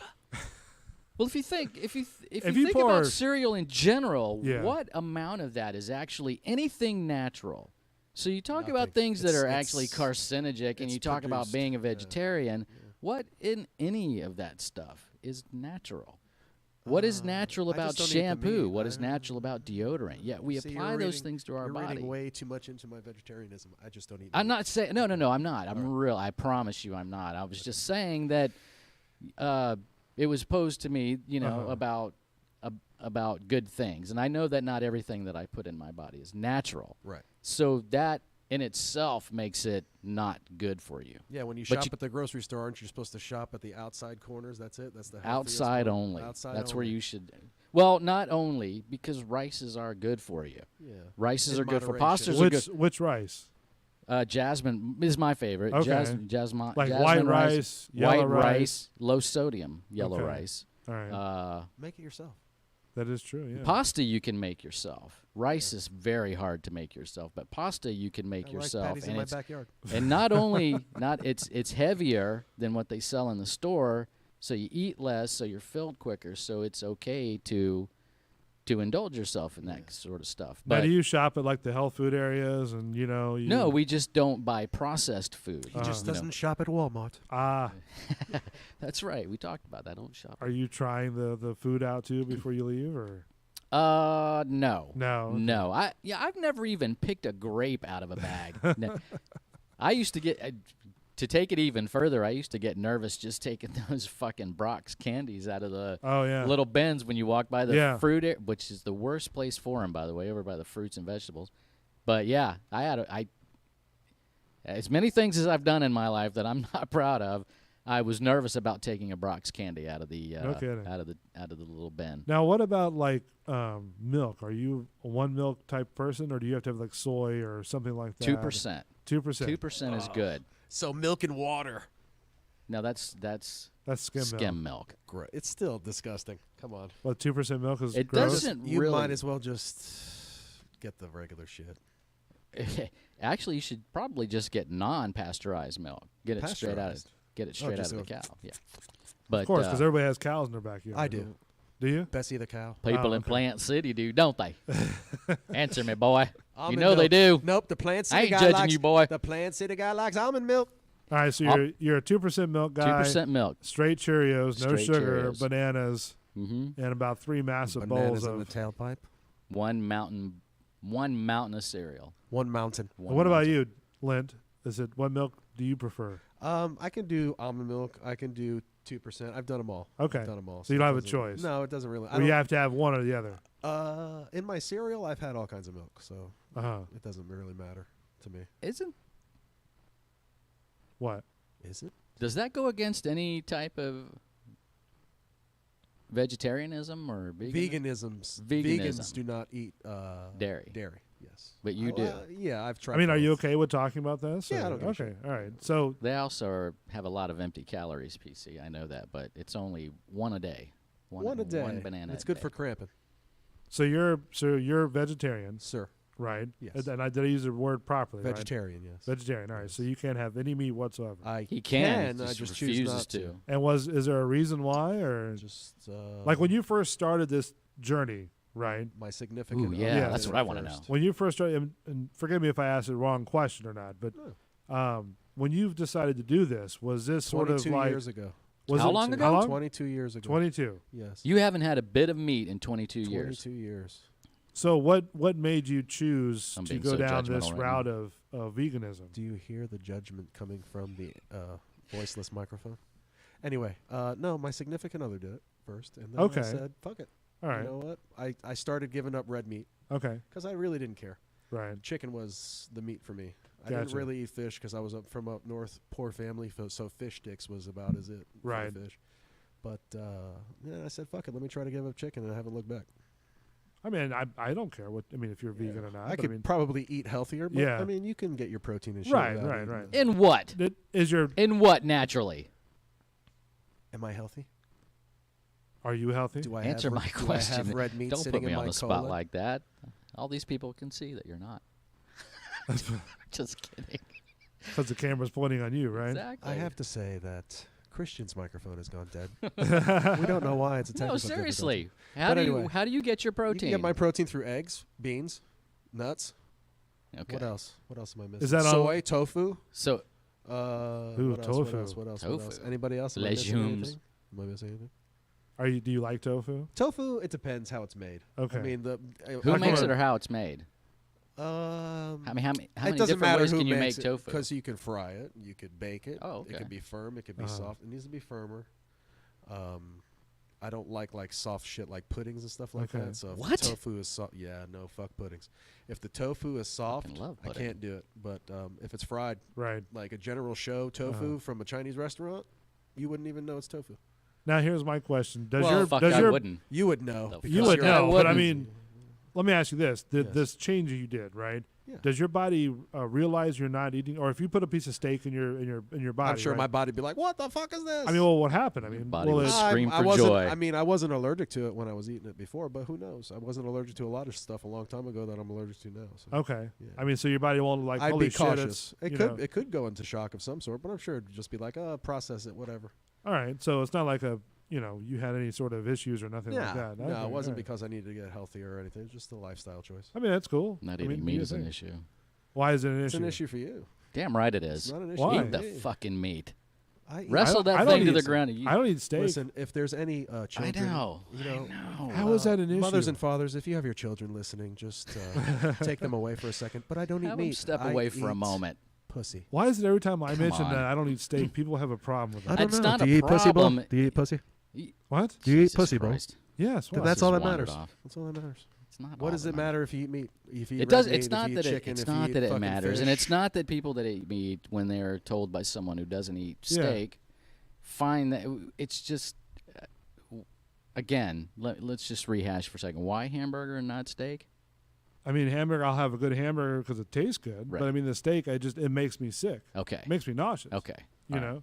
I mean, I used to eat steak all the time when I was younger, There you go. but now it just sort of makes me nauseous. So it's like your digestive system can't handle it, or I don't know. It just Doesn't it's want sort it for of some like reason. like for example, if nobody's ever smoked before, right? Right. Like cigarettes, Right. And you smell a person smoking that's around you, right? Yes. Sometimes it'll make you sick, It will. you know. But for me, that's the way steak is. Okay. Steak is just sort of like, it just smells gross. I have got to have meat. What I mean, like, do you go for a T-bone or what do you go for? T-bone. I got a T-bone sitting in the freezer right now. Uh-huh. Venison. Which No, is I'll eat deer meat. venison. deer meat is delicious. Yeah. Especially when it cries out in pain. It begs you for mercy as you look at it. Do you hunt it If down you're- yourself? If you're trying to rattle me, not working. I would never try that. I would. I Uh-huh. have not. I have not slain my own Animal? venison. Okay. My own animal, yes. Uh-huh. Armadillo. Oh, you got an armadillo. And ate it. Nice. Yeah. Why did that was young. I was way younger. Oh, okay. I was way younger back then. Were you living in the mountains back then? No, or- no. okay. This was in Florida. All right. This was in Florida, and then we started making money and were able to eat real food after a while. But So yes, venison is delicious. So you had to go find and hunt your own food. We just did. Uh-huh. We just did. Just something we did just like once a month. We just go out and hunt something and bring it back. And Was squirrel. that to prove to your father that No, you know, or- no. okay. I was a tag along. I just took a. I guess he handed me a shotgun one day and said, "Here, give it a shot." And I'm about 2'6", and that thing nearly shot me across the forest. But I did it, and I've had a love for guns ever since. So Interesting. Shotguns or handguns or name it. What kind of ammunition do you have at your house? Or Revolvers. arms? I like Okay. revolvers. Okay. Yeah, no jam, quick out, Yeah. and job is done. 38, that'll usually do That'll- the trick. Yeah, that'll put somebody in. That'll put a skeevy little hole in your heart, and a big hole in your back. But yeah. Is that all you have? Is just a bunch of revolvers and stuff like that? Yeah. Lynn, do you have any guns? I have a shotgun that's taken apart in my closet and Okay. A handgun. That's it. Do you hang upside down and try to put it back together for time or anything like that? I don't really shoot it. No? I mean, I've had it. For You're not a like Major Payne 20 type it's of like, guy? I could do it though. I'll tell you that. I've been known to cut a little rug. A Cunning has a musket. Musket. Hard to load. Yeah, those Hard things to are- load on the fly. You almost Try got to loading ask. that shit upside down. I wonder if they ask for timeout whenever they had to shoot a musket. You fire it and like, timeout, I got to load my musket. Dude, do you imagine being like the drummer or the dude who played the fucking horn in that line, though? You know what? They never took a shot at those fuckers. With the horn guys? Yeah. And Probably the 'cause drum. they felt bad for 'em. Except at Gettysburg. At Gettysburg, those three fuckers. What do dropped they, like do they draw hammers. short straws for that, or what do they No. do? Hey, who gets this today? Who's No. carrying the flag? Who's doing the drums? You usually had a guy who said, "Hey, anybody play the drums?" And Uh-huh. this guy would say, You'd "Yeah, be I like, can do that little rendition." You imagine the guy who's playing the drums, he's kind of like skirting away and, missing things. And They're leading the trying to- pack. Leading the pack, They're out man. there leading the pack with the flag bearer as PC Maybe they said. thought it was too easy of a target. Maybe. You know, they thought, maybe, oh, they'll, but they'll have mercy on me. I'm playing the drums. not at Gettysburg. Gettysburg, they were one of the first ones down. That's insane. I never knew that. Watch those. Hey, let me tell you something. You want to talk about something to watch? Watch those Ken Burns specials on whatever you watch stuff on. It's PBS, but Watch that Ken Civil Burns War, on whatever TV channel you can find him on. The American West and the Revolution. Man, that guy can tell a freaking story. I'd rather have Samuel Jackson tell the story. Motherfucker. All right, well, we'll come back. We're going to take a little break. Got a couple more stories about the child who sunk her mouth into the medical equipment. It's kind of gross. And then we'll wrap it up. The Bullshitter Show, only on Bulls Radio Lounge. Welcome back to the Bullshitter Show, only on Bulls Radio Lounge. Can't forget to thank Matt, my good buddy Matt, if I can pull up his. I wasn't really ready to talk about this, but see where I have it at. I had it somewhere. My buddy Matt, though, he got this channel up and running. Thank you, my friend, for that. Appreciate it, Matt. I had everything all planned out, and then I got bamboozled with that. Bamboozled. So, anyways, so we're going to have the Cheeto Challenge next Tuesday on Bull and the Bartender Show. And then the Joel Weinkoop Show is also next. Sorry, I just got sort of, my mind just took a poop, if you know what I mean. So, yeah, pretty much like that. And I had everything all planned out, and all of a sudden just went out. Blank. So, we were talking about before of the story of the.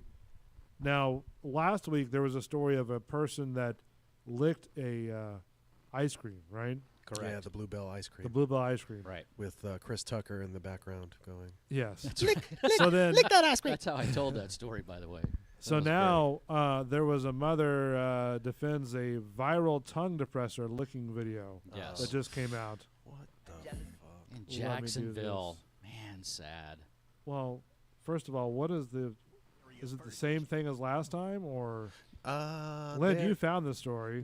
Okay, so this one I found from out of Jacksonville. Yes. So the mother was in the doctor's office, and it said something to the effect of tampering a consumer product without.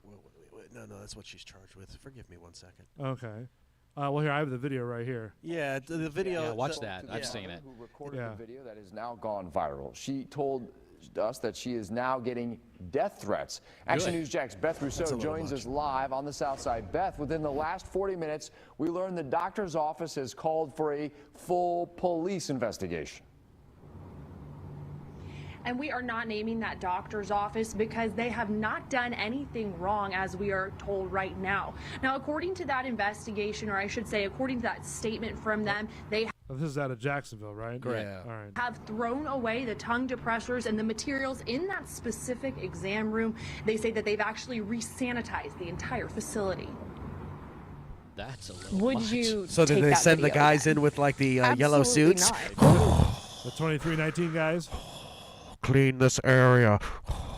Ward is talking about this video she shared on her personal Snapchat. It shows her daughter licking a tongue depressor at a Jacksonville doctor's office and putting it back in the jar with the others. Now someone else has posted the video to Facebook, and it has more than 60,000 views. Can you understand problem what she said when she did it? Well, first of all, why are you even recording that?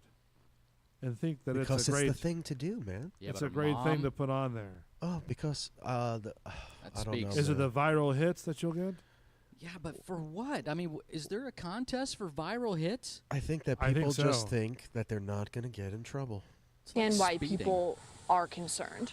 I definitely understand. I mean, I had twins 8 weeks early that had a bad immune system. The mother of 5 says she Did you notified mention them. that? Ding, You ding. mentioned that a few seconds Yeah, ago, man, because people don't think about what they're doing that affects everybody else. Oh, I'm going to get my 8 seconds of fame.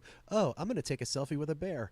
What the fuck are you thinking? Oh, I'm going to lick ice cream and put it back and put it on Facebook. Well, not only that, but she did it, and on the Snapchat, she put the caption, "Don't tell me how to live my life." And she did that because there was But who's telling her how to live her 'Cause life? it says- the it said, sign please- inside, Yeah. the, inside the room that says, "Please Uh-huh. do not Oh, touch okay. medical supplies. Yeah. Thank you." Right. And that's exactly why you have to have those signs in the office in the first place. It's because And morons now- like this will do it. So how many This other moron people went have above and actually beyond. licked them? Doctors at the office where That's this not on video. happened. It We're scares not me. disclosing the name of the location because staffers are That's not true. I accused of just doing don't anything think people wrong. have that little Staff class. at the office tells me they're taking the necessary steps to make sure their patients are safe. It's shocking, disturbing, all of that. Dr. Sunil Joshi, an allergist and immunologist not associated with the office shown in the video, says their actions could have serious health consequences. It's not just viruses that can be spread, it could be serious viruses like mono, Epstein-Barr virus, CMV, herpetic viruses. Ward says she didn't mean to put anyone I didn't in mean to danger. do anything. I was just trying to be Yeah. funny. If you video it, you meant to do it. That's with No, malice. but I didn't mean it. No, you meant it. No, I didn't mean it. I thought it was funny at the time. I thought that, we were going to take it out of Clang. there. Nobody's going to Notice the know popsicle anything. sticks. It's like that Bluebell thing. Okay, so there was another person who was accused of doing the whole Bluebell licking yeah. thing out of Louisiana. But he Louisiana. claimed that he didn't put he taped the incident and then didn't put the tub back, like he didn't tape the whole thing. So he did it and then cut the tape before that shows him walking away with the ice cream. So I don't think he put it back. But what the fuck, man? Bluebell has stepped so up, what though. were you saying? Did he put it back or did he not put it No, back? he's claiming that he did not put it back, that they did it as a joke, but he was arrested anyway. Wait a minute. He said he never put the ice cream back in the freezer. He taped the whole. He taped the whole thing. He buying the ice cream, right? He taped the whole thing, licking the ice cream. So this is But what did he did. buy it though? He claims he did. Yes. And he has a receipt. Guilty. I mean, come on, you got to have a receipt. Guilty. Right? Yes. He provided it to the newspaper. Really? Okay, so he made his own little like parody video of him licking the ice cream, knowing that he was going to buy the ice cream. Right. And then here, haha, laugh, laugh. Right. Yes. And now they want to charge him for 20 years. Well, they at least rest. I don't know about charging him for 20 years, but If he bought it, it's his. Yeah. Yeah. I mean, I'm sure he'll be able to get out of it. I Because mean, he has the I would have proof. thought that would have been funny.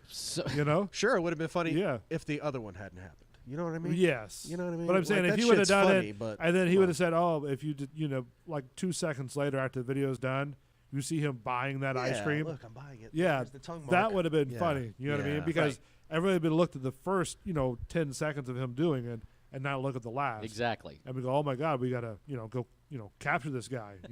Right. As we do as a mob. The mother of the little girl who let her lick the tongue depressor. Corey. Let's call her out. Facing 30 years because you That's thought right. you were funny. That's right. Consequences, 30 folks. years. There's That consequences is a for doctor's everything we do. office. That goes above and beyond sanitary ice cream.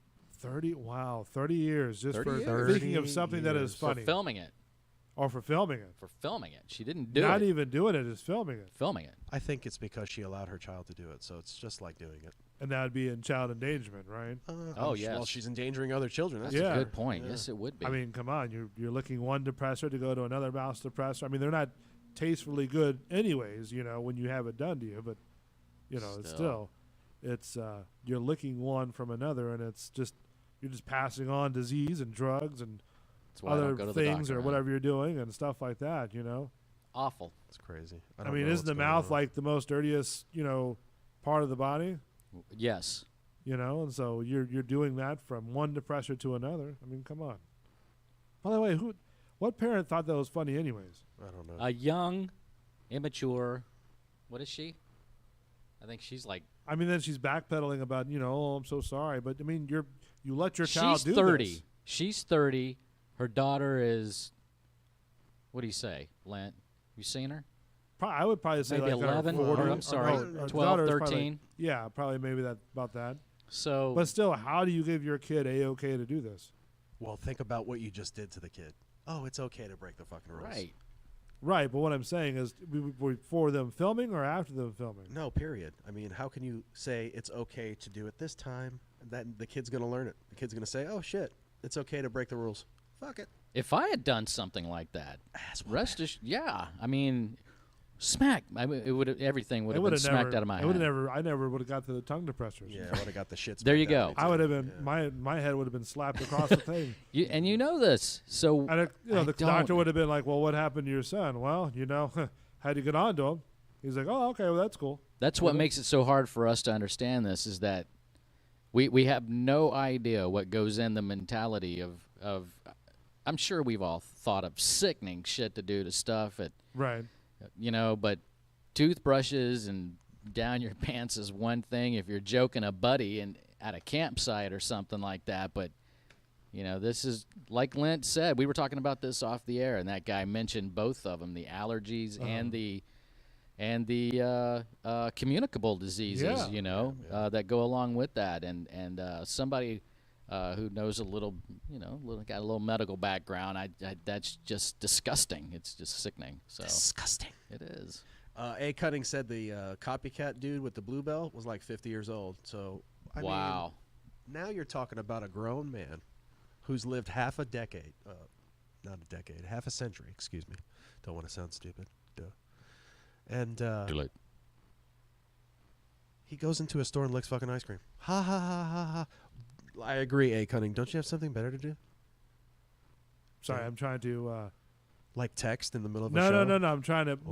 Our guest was trying to figure out if our guest is coming on the show. Oh, or not. Our guest. Yeah. So, I don't know. I had a good guy coming on, and he's probably still working. So that's cool. Yeah, can't have him on. Maybe next week. We all got our thing, man. That is true. So I don't think it doesn't matter if you're male, female, 6 years old, 4 years old. You should not be licking stuff that should not be licked. I concur. Especially in a medical field, which is controlled. Yes. Like a playground, you really can't control that. You know what I mean? You can't control it. But I mean, what's that? You can't control the playground. Oh, you can't control it. But stuff like this you can control. Like far out of going, hey, stop looking at that. Didn't I just tell you to stop? Stop licking it. What the fuck? Stop licking the ice. Stop.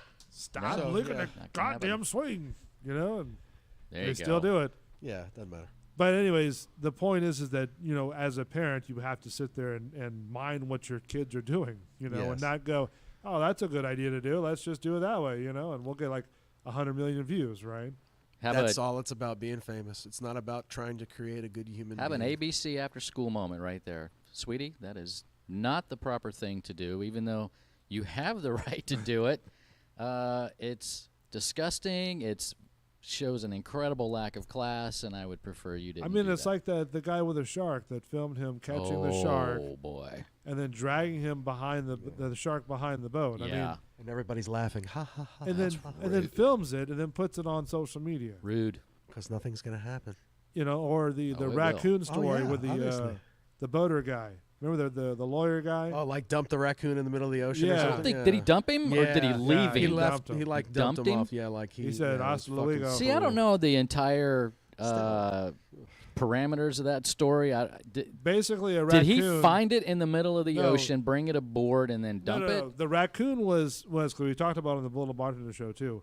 The raccoon, right, was hiding inside one of the crevices of the boat. Oh, okay, that Because makes like Mark, sense. Mark the bartender would say he would check his boat all the time and, you know, look to make sure there's no critters, in critters, it, right? yeah. Before he goes out. So as they went out to shore, like, you know, 10, 15, 20 miles, right, the raccoons, you know, popped up and said, hello, you know. Hello. And they all sort of like, oh, my God. Oh you my know? God, there's a raccoon on the boat. Yeah. Maybe it was Rocket. It probably was taking a vacation, you know. But in any case, the guy threw the raccoon, or however he got the raccoon off the boat, into the water. Oh, wow. And then, Really? of course, Okay. the guy put it on, you know, social media, so that got a hit, and now he's facing, you know. Now, whatever is he he's facing? I don't know if he's facing, facing. I haven't heard anything else about the story, but charges? I'm sure he's, you know, probably facing, you know, something. Scrutiny. I'm 'Cause sitting you're here. a fucking You know cruel what? bastard. I'm going through this in my mind right now, and I think I'm with the dude. Really? I don't think I'd film it like a fucking dumbass, But if the raccoon ain't fucking with you, right, and you can make it back to shore with the raccoon Rabies. where it is, but what if it Rabies. ain't fucking with you? You can't get Rabies. rabies from like leaning on a boat. Really? It'd have to bite you, wouldn't it? No. No, you can absorb that through your skin. Yeah. So okay, so it stays in that area. So he's and then you touching go everything. clean He it. may have been in the food. He may have been in the bathroom. Yeah, so he's already there. So why not let him just get back to shore? So he doesn't touch anything else. I'm with the dude.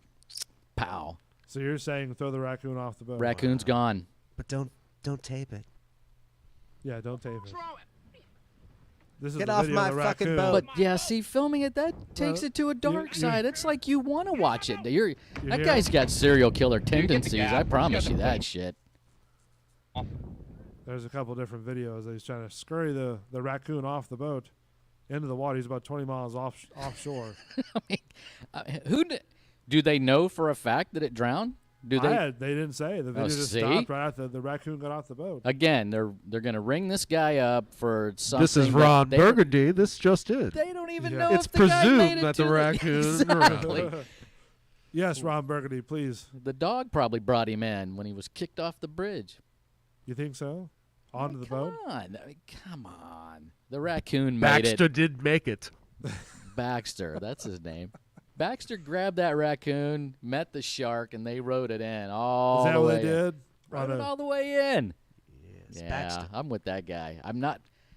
God, I hate following it up with not filming. I cannot imagine why you would film that. Because that's where we're at in the world. Well, We what have to film vacation? everything. First of all, vacation pictures in themselves have always been known to be boring as hell. Yes. So now you're gonna, I don't know, punch it up with a raccoon video that you murdered, possibly? I think he I don't- thought, I don't know, maybe for or video.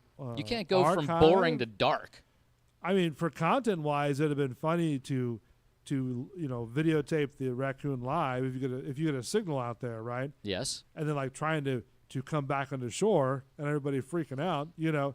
But I mean, filming it as you're scurrying the raccoon off the boat. Yeah. That's a little. Thank you. That's all I'm a little saying. off, you know. But they are I dirty, mean, filthy creatures. Well, they are. Not they rocket. are. They're not rocket. Rocket's just as foul as the rest of them. Well, he also speaks in a foul Dear language rabbit. too. So would you kill the raccoon though? I would launch him off. I'm not going to say kill. I mean, we don't know that it died, so I gotta stand up for the guy there. But yeah, I would shoo him an off. Aquatic creature. I would shoo him off the boat. All right, Lynn, what would you do? I don't know, man. I'd probably be a little freaked out because he was hissing and shit. But I don't Bullshit. You're allergic to him. That doesn't mean anything. You got cats and they still show up. That's true. Wait, do you guys have like a play date? No. Play date. Sometimes. How does this play date? It's the video games. the Man. We video talked game about it thing. last week, man. Yeah. Well, I mean, I don't know if you were able to talk about it on the air. I mean, you guys play video games together, or Yeah, we talked about it last week on the air, didn't we? did we? No, we Yeah. didn't. No, we didn't. Oh yeah. Yeah, Did we? man, we talked about Halo and hockey. Yeah. Halo and hockey. Oh, okay. I didn't know how deep the rabbit hole went. As deep as it did last week. Okay. As deep as it did last week. Well, I'm glad you were listening to the show. How did you like it? I liked the I show. loved it. I like listening to myself. Very egotistical. Don't ask him what he was doing while he was watching it. I was watching or listening to it. I was listening to myself watching it on YouTube. Yeah, because he wasn't listening to me talking to him. Yeah, he shot right past us. Yeah. I was listening to Just anybody edited else. himself in. It's me. It's all about you, my friend. We do have the live camera up as well. That's been good. up for most of the day. Yeah, nobody has done anything today. Lazy asses. No. Do you guys want to do like any bits or stunts or? I'm not sure. Or I mean, how does that work with, because You're the expert. Well, I'm not the expert by all means, but a lot of times it works to do like some small little, little bits. You know what I mean? Like stuff on camera. Not if you don't want to show your face, that's fine. Like one of them I did a long time ago at the USF was, it was from Scott Swanson. I don't know if you know who that guy is. Heard the name. He was the former creator of Busch Gardens, Hollow Scream or whatever. Okay, all right.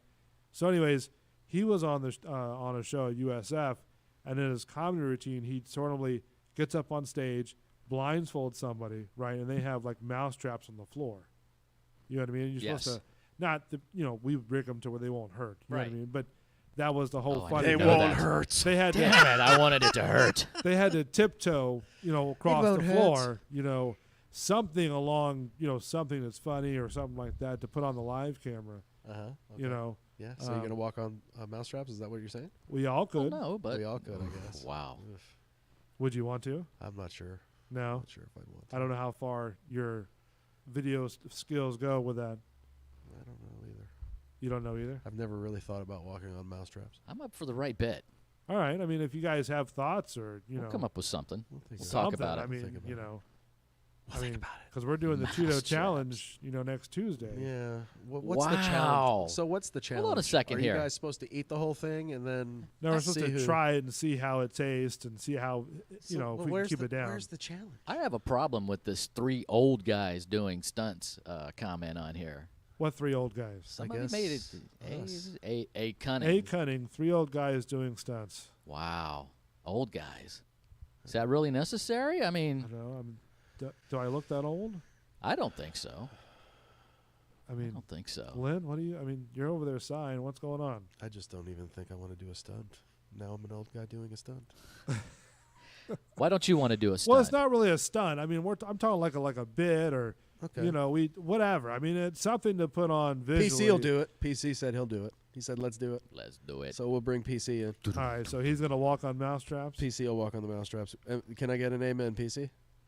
PC, amen. PC, amen. Coming through. 1, 2. Buckle my shoe. Takes a while to No. type that stuff, people. Stand by. I know. We're watching it live. And go. Anyway. So, yeah. A Cunning said amen. So Amen. PC will do it as per A Cunning. All right, well, there you go. A Cunning will book you and Not A Cunning, but PC. PC. Oh, I'm Backside. sorry. Oh, PC. Let's It's a do it. backside deal. Gotcha. Backside. That's you thinking, not me. What? What? All right. So anyway, See, I'm you too guys young are to be cool here. with doing something, or Praise Odin. He's like, Lint is monitoring that chat. I am. Somebody's got to. So anyway, so that's what I was thinking. Something I mean, we could do like you guys play Cards Against Humanity. Sure. Yes. Okay. Well, I'm down wow. for shit like that. Holy crap. Yes, I play Cards Against Humanity in my sleep. Jeez. I love that game. That was sort of like a deep roar. Yes. I mean, I'll bring the big. I'll even bring it. 8x6 box that I have full of those cards. I was just going to be like one little box that I have. I have an 8x10 of myself playing Cards Against Humanity. Oh, I probably do somewhere. And this guy I was like, love that yes, game. I'm gonna bring the. Any chance to be raunchy and filthy? Fuck yeah, man! Are you kidding me? That game is made All right, for so people we'll have like to me. do Cards Against Humanity and just see how we go. 'Cause I'm in. We used to do it like in for once that. a month on That's the other fine. show that I used to do. Shit like that, sure. Physical shit, I don't know. Well, What do you nobody's mean you don't asking know? you to jump off a building or anything. Stepping on Jesus. mousetraps, jumping off buildings. They're- You they're- say they're rigged potato, not to I say hurt. tomato. They're rigged not to hurt. Oh, come on, man! Are you that scared of doing something? I'm so scared right now of all the things you guys are throwing at me. I haven't thrown anything at you. Not yet. Would you do a? Would you? Would you? Huh? Would you wear a bulletproof vest? For what? What do you what? I'm gonna go out on a limb here, and would you take a bullet for this? For the this show? bit? Would you take a bullet for the show? I wouldn't take a bullet for the show. Sorry, folks. Wow. See where his loyalty stands. I do. Would any of you take a bullet for the show? Yeah, liars. I If you say would. yes. Oh my God. Liars. I'd be heading out the door. See? There we go. I can replace my stuff. Yes. You So- cannot replace a person. Not all of us are 800 years old. He's I was calling in a us old supermarket. again. On that note, I was in a supermarket last week, Uh-huh. and bless her heart, this old woman came walking up, kind of hunched over her cart, pushing it, Yeah. one of those, and she asked me if I would grab something off the top shelf, and I said, yeah, sure, I'll do that. And I said, how many? And she told me, said one. So I took it down, I handed it to her, and she goes, sucks getting old. Like that. And she started to walk away, and I said, hey, wait till you get to be my age. And she started laughing. She laughed and waved at me. It was really pretty cool. For somebody who hates talking to people, it was really pretty cool to happen in the supermarket. Do you have an issue with talking to people? Or? I try to avoid it Oh. whenever I possibly can. Yeah, people. You're not a people person. I am. Do you see the kind of people that we're around right now? I'm going to let my daughter lick this tongue depressor. Let's sample some Bluebell and then I like put it my back. circle. I'm happy with my circle, Right. But as far as, like standing in a food line at a sporting event or a concert, no. No, you won't do it. I don't. No. No, I've got. Would other you even things sit on in a concert area like with people and stuff like that next to you? I did this past just a couple days ago. All right, but not waiting in line. I stood in line, Uh-huh. but I did not speak to anybody. Okay. Actually, I stood in line once. It was way cool because one of the food vendors has a new setup where you just walk up, tap the screen, run it. They don't even take cash. So wow. And then Uber shows up with it. You don't even have to wait to see. It even eliminated What talking the to the people fuck? behind the counter. So that was a bonus, and it was a good concert. So. When I saw that Uber Eats now delivers like McDonald's and shit like that, I'm like, how lazy are we becoming? God damn. We don't even Not go to gonna- fast food places I've done anymore. that a couple times. Like a fast food joint, though? Not a or- fast food Yeah, joint, but that's I what mean, I'm like- talking about. yeah. Like, I've done it, Man. too. I've done, like, restaurants and shit like Yeah. that. I've done it traveling. I was in a hotel and I had them. I didn't wander off anywhere because Yeah. it was a quick trip. So Yeah. I had them bring it to me. But yeah. I mean, it's a great service. I mean, Sure, you sure. get whatever you want on the Anything. thing. Yeah. Anything. You can You don't just feel get like going fatter anywhere, and fatter you know. because we don't do Especially if you don't anything. feel like going Well, anywhere. I'm not talking about like every day. I'm talking about like once in a while. You Right. I don't If- know. I even just order think we're like too lazy. why? Why? Because now we have to have people deliver fast food. Come on. It creates Oh, jobs. we're not talking entirely about fast Does food. it create now. jobs? Yeah. Yeah. Oh, For that's people who are delivering the food. See, people that go that route, you can't argue with that. It does guess create so. jobs. Oh. Just because you're not happy with the food? I mean, come It's on. not about being unhappy with the food. It's just fast food was made for lazy I didn't people. think of that. And now Touchscreen. lazy people Damn you, A-Cunning. or have another fucking route to get even lazier. I don't think it's a matter of lazy for some people, for everybody. I think it's a matter of, some people comfort or comfort. It could be fast paced. They don't have time. efficiency. What if Yeah. you're somebody who's taking care of a loved one at home, And you didn't have time to grab anything on the way. Wouldn't it be nice to have that option? I guess so. I guess you instead could say, of like just out of all pizza the or some things. shit, you can order what you want, have it brought to you, and now you're spending more time with your disabled relative who you're out of taking all care the things that you're going to spend money on, though, for a delivery service, why would you pick? Because if you're taking care of somebody at home, you have the fucking money. So Yeah, but why would you pick McDonald's? Why wouldn't you go like? I'm not speaking. What What is with you and McDonald's? You don't even eat fucking meat. It doesn't mean I don't eat at McDonald's. Well, I'm not just saying this. Why are just we judging for fast me on food. that for? I'm just what my point is. Why is fast food even a part of the service? That's all I'm saying. Because that's the quickest way to do it. Because there's lazy people out Yeah. there. Thank you. That's all. That's my whole Is that all point. you Thank wanted? you. Yes. Okay. Did you want that lazy at the end of it? Yes. We're a lazy nation. We're elation. I don't see how you can. Well, I guess you could, but I mean, I don't see the problem with it. I've ordered McDonald's a couple times From from Uber the Eats or Grubhub? whatever? Yeah, From Grubhub? yeah. I have no problem with it. Cool. Was it a matter of convenience? It or? was convenience. Okay. Well, are you going to wait go a minute? Now, are you going to go You to don't even McDonald's? know what he was doing. That's judgmental and unfair. You're going to say lazy at this point. I don't know. What were you doing? Now, see? I'm You- still, I'm so still you- going to say, I'm you still made going to him go ahead. Ladies and guilty gentlemen, before I he was still in think he was being lazy. But go ahead. Tell me what you were doing. Let's just say I was building props. Oh, okay. So you could have taken a break, jumped in the car, and said, "Oh, let me take 5 minutes and go get a No, sandwich." I can just work on my stuff till the food gets here, then stop, and then So no. Nobody could have gone to get the sandwich. You had to pay the extra $5. yes. Extra is it $5? Lazy. Come on. Take a break. Go get your own sandwich. This guy. So you've Can never you believe this guy? You've never ordered a pizza? Yes, I've ordered pizza.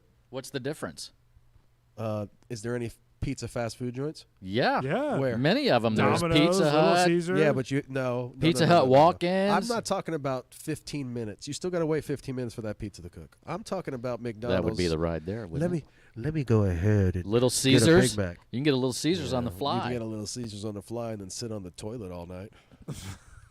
That's a good pizza. Is it? That is a good pizza. Little For Caesar. some of you. us in this room. Yeah. Thank you. For some of us in this room. Little Caesars would not be good for me. So you're just not going to budge, are you? Nope, It's just lazy. lazy to. Lazy to put fast food restaurants. So what you're in the saying is delivery it lazy service. for people to order pizza and use a delivery service? No, it's different. Why? Because it's not a fast food joint. Just because it's not a fast food. That's it. I don't know about that. It is still considered a fast food joint. Crazy. No, it's not. Yes. I wouldn't put it on the fast food list. Wow.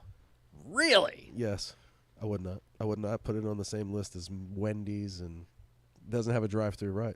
The only drive-through in Tampa that's a pizza place is the Pizza Hut on South Del Marbre. That's it. Maybe Joe's next to Mons Venus, but if you go to the Joe's next to the Mons Venus place, you still got to wait for the pizza to cook. Not fast food. Uh-huh. Hmm.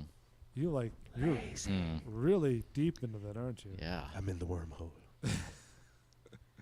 A very vortex. A vortex. And this was Viewpoint with Lint. That's a good one. Don't stop believing, my friend. That's it. It was nice talking to you fellas tonight. Hopefully we won't get flagged for this one either. But that's all right. Please don't flag us. So, another show, another Friday, the Bullshitter Show.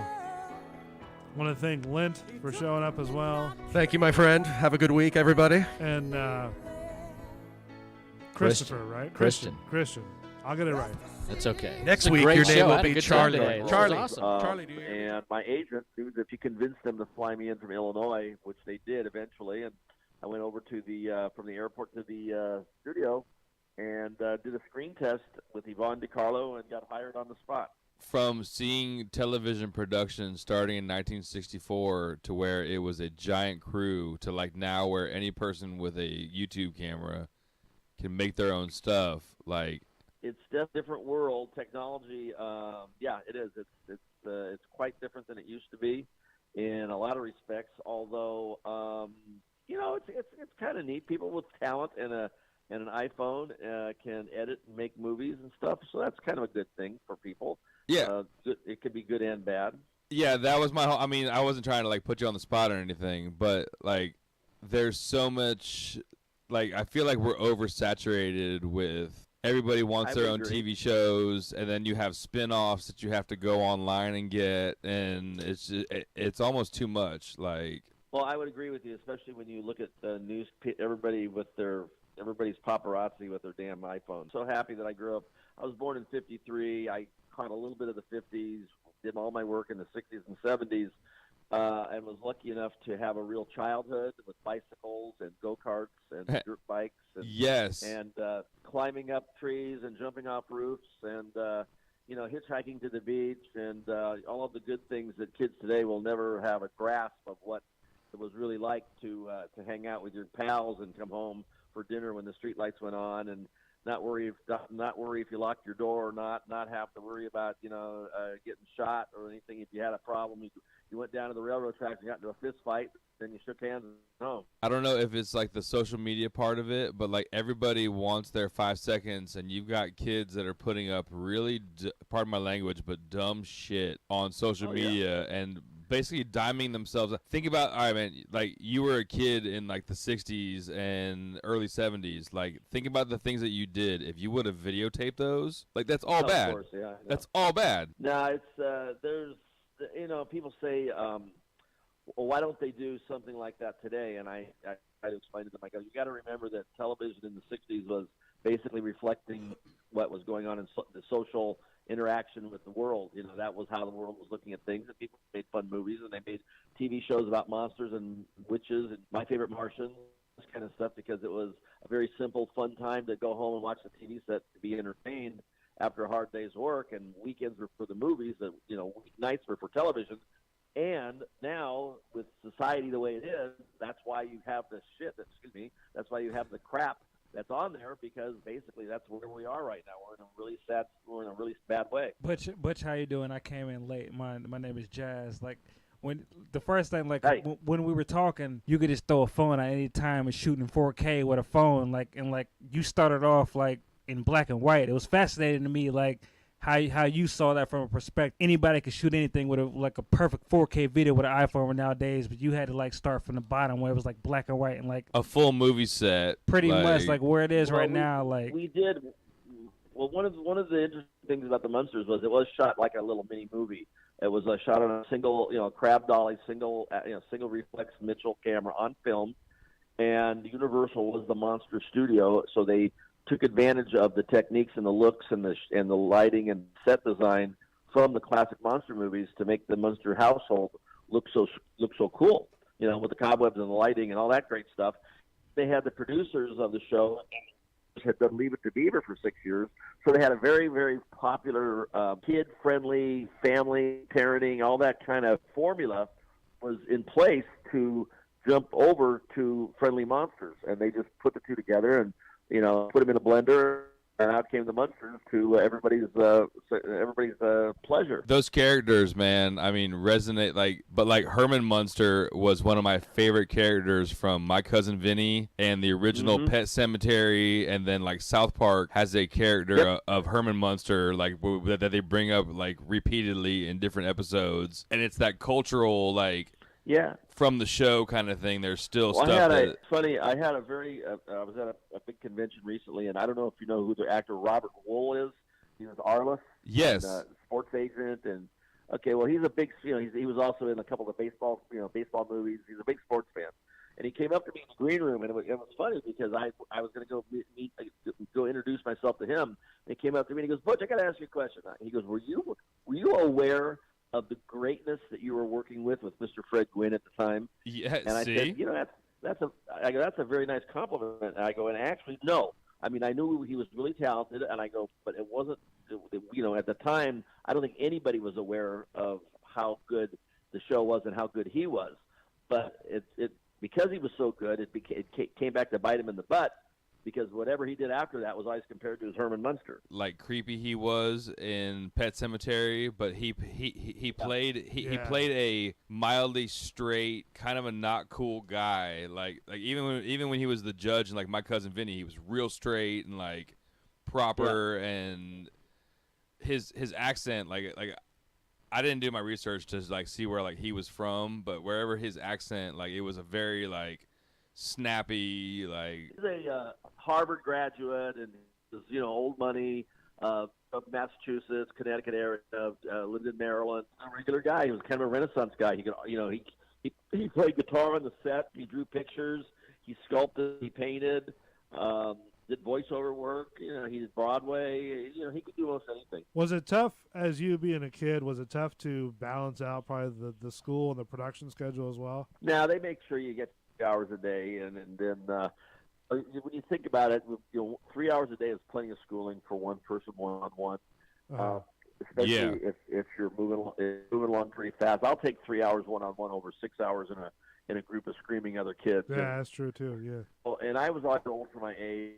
I was more comfortable around older people. So for me, being the only kid on the sound stage, except when I had guest stars, it didn't bother me at all. So I noticed that you referred to Herman's driving around in a Volkswagen. I heard that you have the Munster Mobile. I have a Munster and I have a Dragula. Although I did sell the Dragula to my friend, and I'm building another one.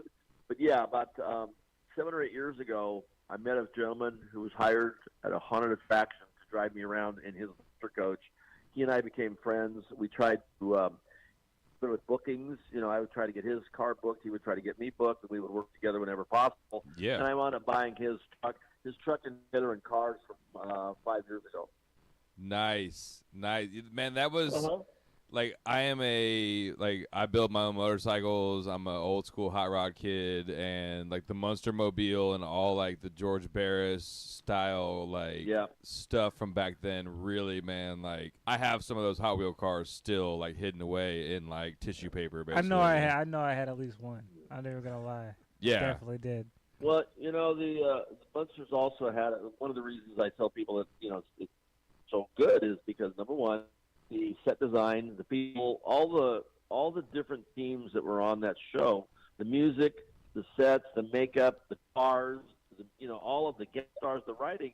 There wasn't really a weak link in the chain. It was very, very strongly and professionally produced with quality people. And it shows. No, I mean, because we talked about it, and when I realized when it came, I was born in '85, and I know everything about the Munsters. Like it was like I was like, why do I know this? Like it makes no sense for me to know. Like I felt like it was something that grew up with me. Like this is way beyond my time. It was something that lasted. Like I could think of it like in that time frame was something that came before like I was born. It was Sanford and Sons. I can remember that, and I can remember the Munsters. And it has no reason for it. Yeah. Like you had longevity to like your show, and it baffled me. Like to realize like what year I was born. It's like, yeah, I noticed like it was like it came out like years it came out like 5 years. Like it came out when I was 5. Like that's how I felt, but it was like way before I was born. Well, the kids today, if they're introduced, when I go out and do personal appearances, the people my age, I'm 66. That's a shoe in. People older than me, that's a shoe in. But people in the 30 range, some don't really know about it because they weren't introduced to it. But it's funny how the younger kids, grandparents or aunts or uncles for some reason have introduced them to the show, and if they see it once, they like it and watch it. It's just the fact whether or not they've been introduced to it, and most of them have. For me, like, cause they were like, Mark was like, don't say it. Like my mom, like when I was a kid, like when I needed to get a haircut, I was like, you need to shape up that haircut. You look like Eddie Munster. That's what she literally used to say to me. Like, so I always embedded him. I was like, who?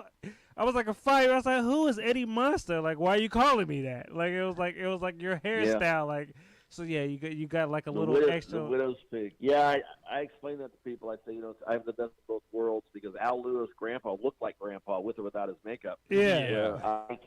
I can wander around and do anything I want to do, and most people don't recognize me. And if I do want to be recognized, all I have to do is put an Eddie Munster shirt on, and just people will say, "Oh, you look like that dude. guy." Because I'm gonna text my mom after this, and I'm gonna be like, "Yeah, I was talking to Eddie Munster," and like just like cause she said it to me so much I was a kid, like so it would be a good laugh. Like, yeah, really, yeah.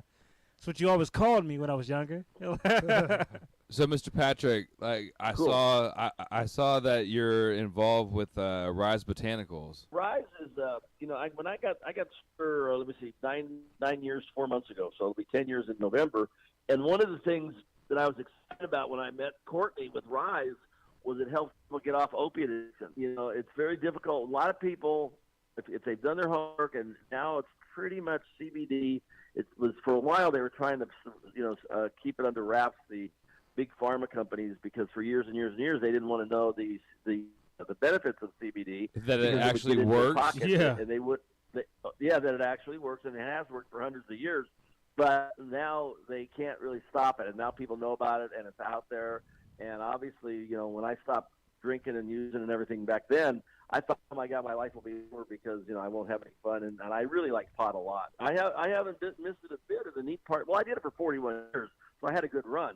It wasn't like I did with that. I was a major partier, and I threw massive parties and had a great time. But yeah, enough's enough. And when I got sober, one of the things about my program is helping others. And one of the things that CBD, especially quality CBD, the thing with CBD is you got to really we didn't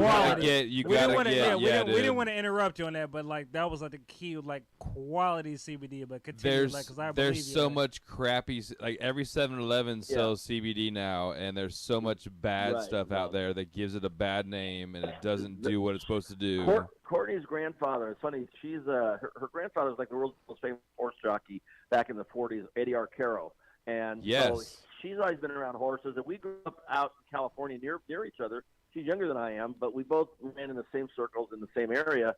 And I like horses. My uncle was a jockey. Her grandfather was a jockey. So originally, a lot of the CBD stuff was actually made for animals, the horses and the dog stuff. And then people started using it as well, and it was across the board for any really living thing.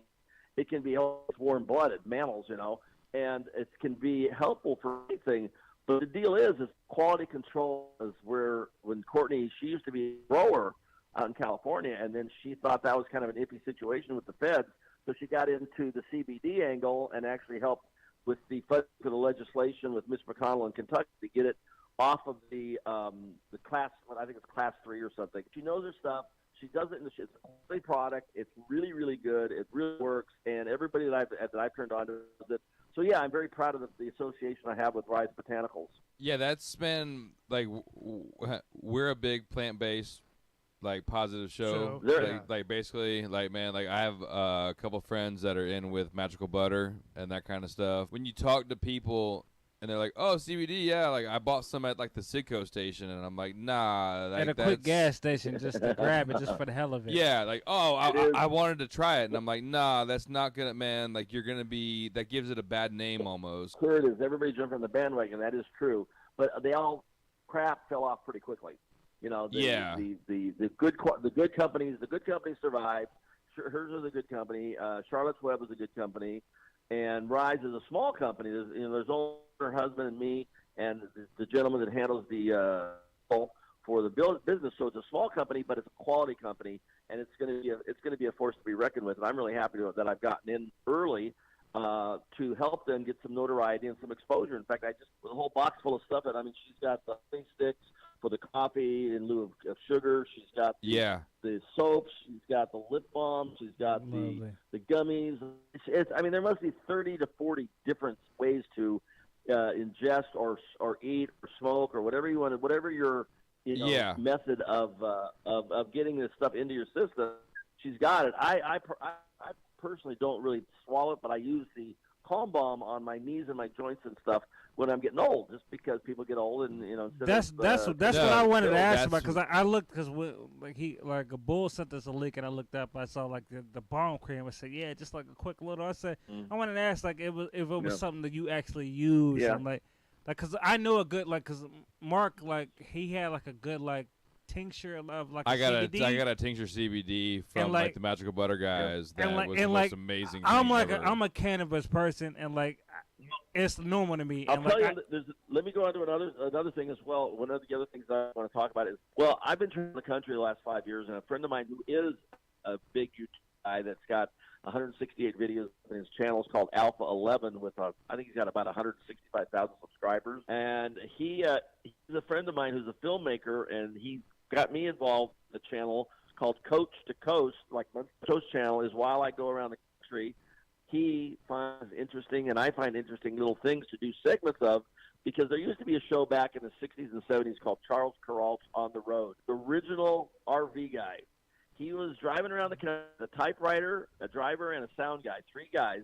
And he would go just see Americana at ground level. I love a road trip, and I love like the idea of like, we're gonna go get in an RV and just go travel the country and go see some shit, man. That's what I'm leaning towards doing. Is my Coach to Coast is going to evolve in a motorhome. Okay. Munch the Coach behind me as my co-vehicle, and then what I'll do is I'll go into big RV places and then interview people on their lifestyles and their stories and history and how they got to be where they are, because everybody's got a story. And that's what I'm looking forward to doing. And the fact that I'll have a Munster Coach along, and maybe we'll do like a blow up a screen for a drive-in movie and have everybody watch Munster episodes in the center of in the campground park or whatever. Well, I also I'm going to be working with I'm going to do a radio show off the same feed when I'm doing my segments.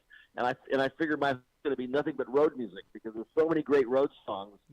Growing up in the 60s and 70s, it's like every rock and roll band's got a couple road songs. Yeah, I can't People tell you. They'll appreciate it. People will appreciate it, like a good. I can't tell you how many times my dad played Allman Brothers, Jessica on road trips when I was little. Like stuff like that, where you're like, we're going somewhere. Like, all right, I'm going to hear this song at least like twice during this 4-hour trip. Well, my deal is I'm going to go into small towns, and I'm going to find out what's interesting in that small town, get the mayor to ride with me. He can sit shotgun. We'll drive around town, get the local historian, and do a little segment on Middle America. It's interesting. It's fun. It's the wave of the future, and it's going to allow me to go all over the world with a camera and on YouTube's dime. Yeah, well, no, I like, man. Shout out to YouTube's dime. Yeah. Well, what I'm going to do is I'm going to do a good job, and I'm going to see the world, and people are doing it. So it's like if that's how people are doing it, Eddie Munster puts out a good product. Right. I get to meet. I put in interesting people, a lot of effort in. Do it right, exactly. That's all. If you get a chance, look at Coach to Coast and look at the Ava Gardner's a good one. That's one of the more recent ones that I did. Oh, nice. Gardner. Where is your favorite city/state that you've been to so far? And where and what's your next and then what's your next spot you really want to go to? Haven't been to is Alaska. I'm working on that, but I'm not going to drive to it. I'll just have to take a cruise up there. Yeah. As far as I have lived in 25 different states, and they all offer something. They do.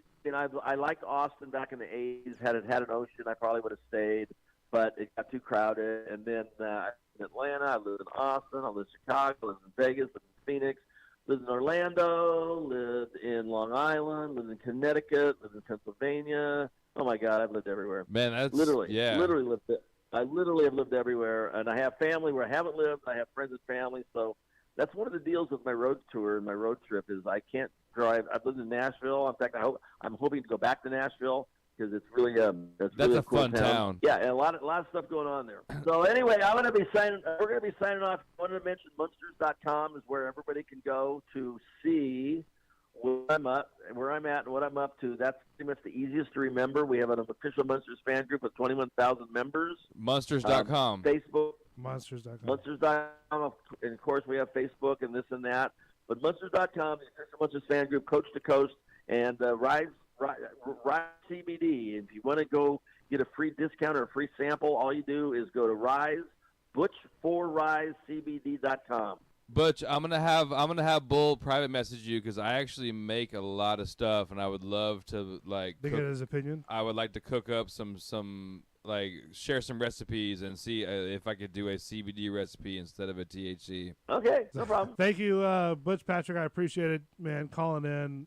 It's wonderful to meet you in person and talk to you on the phone. And please, man, all right, man. Come call the show anytime. We'll talk again soon, all right? Good luck, guys. It's me. I'm back. This is Belly, and I'm dusting off the mic to bring you a new and improved Gut Check Live. On the next episode, we're catching up with where I've been, introducing you some new friends I've made, and we're reacting to the Social Reload show's take on drag shows, and I'm asking, what's the problem? We're also going to react to Tom McDonald's My Generation video and ask why people have issues with the trans community, and I'm taking them to task. Be on the lookout, and don't miss out. Gut Check Live, Star and Belly. Remember, Belly doesn't hate, he just tells the truth. Lucas Lagoon's on the air here. Live. What's up, guys?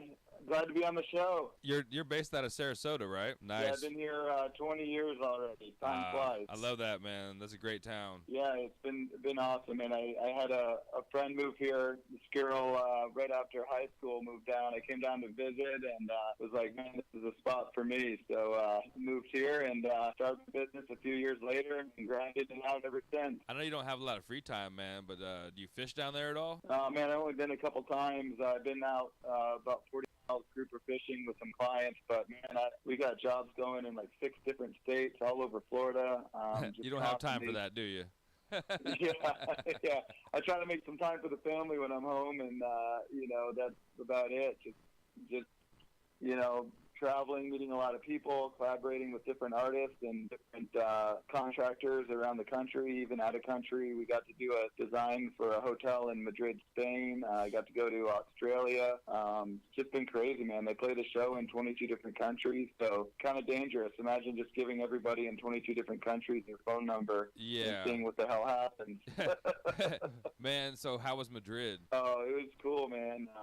Just a really neat place. The hotel was really cool because it was designed, I don't know, it's probably about 20 years old already, but it was world-renowned architects doing kind of modern design at the time, and each floor was a different architect. So it was just really crazy, man. Every floor had a different theme, and it was just a really, really neat place, and to be able to do something really unique and kind of help bring it up to date. We didn't do a pool. We did like a outdoor water feature with private VIP dining and water walls and fire features and like a whole experience, for the restaurant bar. That place stays open almost 24 hours a day too. The Spaniards are known for late night eating and drinking, man. Like, so I'm sure that place gets viewed a whole lot. Like, yeah, man, it was crazy. They were like the upstairs had on the weekends it was like a nightclub, and so you could hear it bumping until like 4 or 5 in the morning. Oh, I'm sure. I was there for work, so I tried to get to bed before then, but I heard the party going because I was on the top floor. That does make it. Damn it, man. That makes it hard to sleep, man, when that's calling to you. So yeah, it's been a wild ride, man. Just humble beginnings growing up in Vermont. Moved down here with a dream and been working hard at it ever since. Your folks were also like stonemasons. Is that the like proper term for that? Like. Yeah, actually, so my parents met in college. They were hippies going to a hippie school called Goddard College in Vermont. Super, like, pretty laid back, liberal school. And they started building houses together. They actually built our house I grew up in. And they were building houses. Then my dad went into furniture making, and so he built furniture. He had a shop attached to the house with, like, a covered walkway. So we lived off the land pretty much, off 64 acres. And grew our own vegetables, and we're like hippies, up in the woods of Vermont. And, I grew up having to do everything, Luckily, we didn't have any cows to milk, but I mean, chopping wood, growing the garden, working outside. I was always outside, and it just inspired by nature, and just loved it, And but you also, when my parents got divorced when I was 10, my mom started a landscape business, and so that's how I got into like the landscape side of things. But then I took it one step further, and when I started my own business and moved to Florida, I fell in love with pools, and I could just imagine doing the stonework and the landscaping that I grew up doing around pools, but with a tropical landscape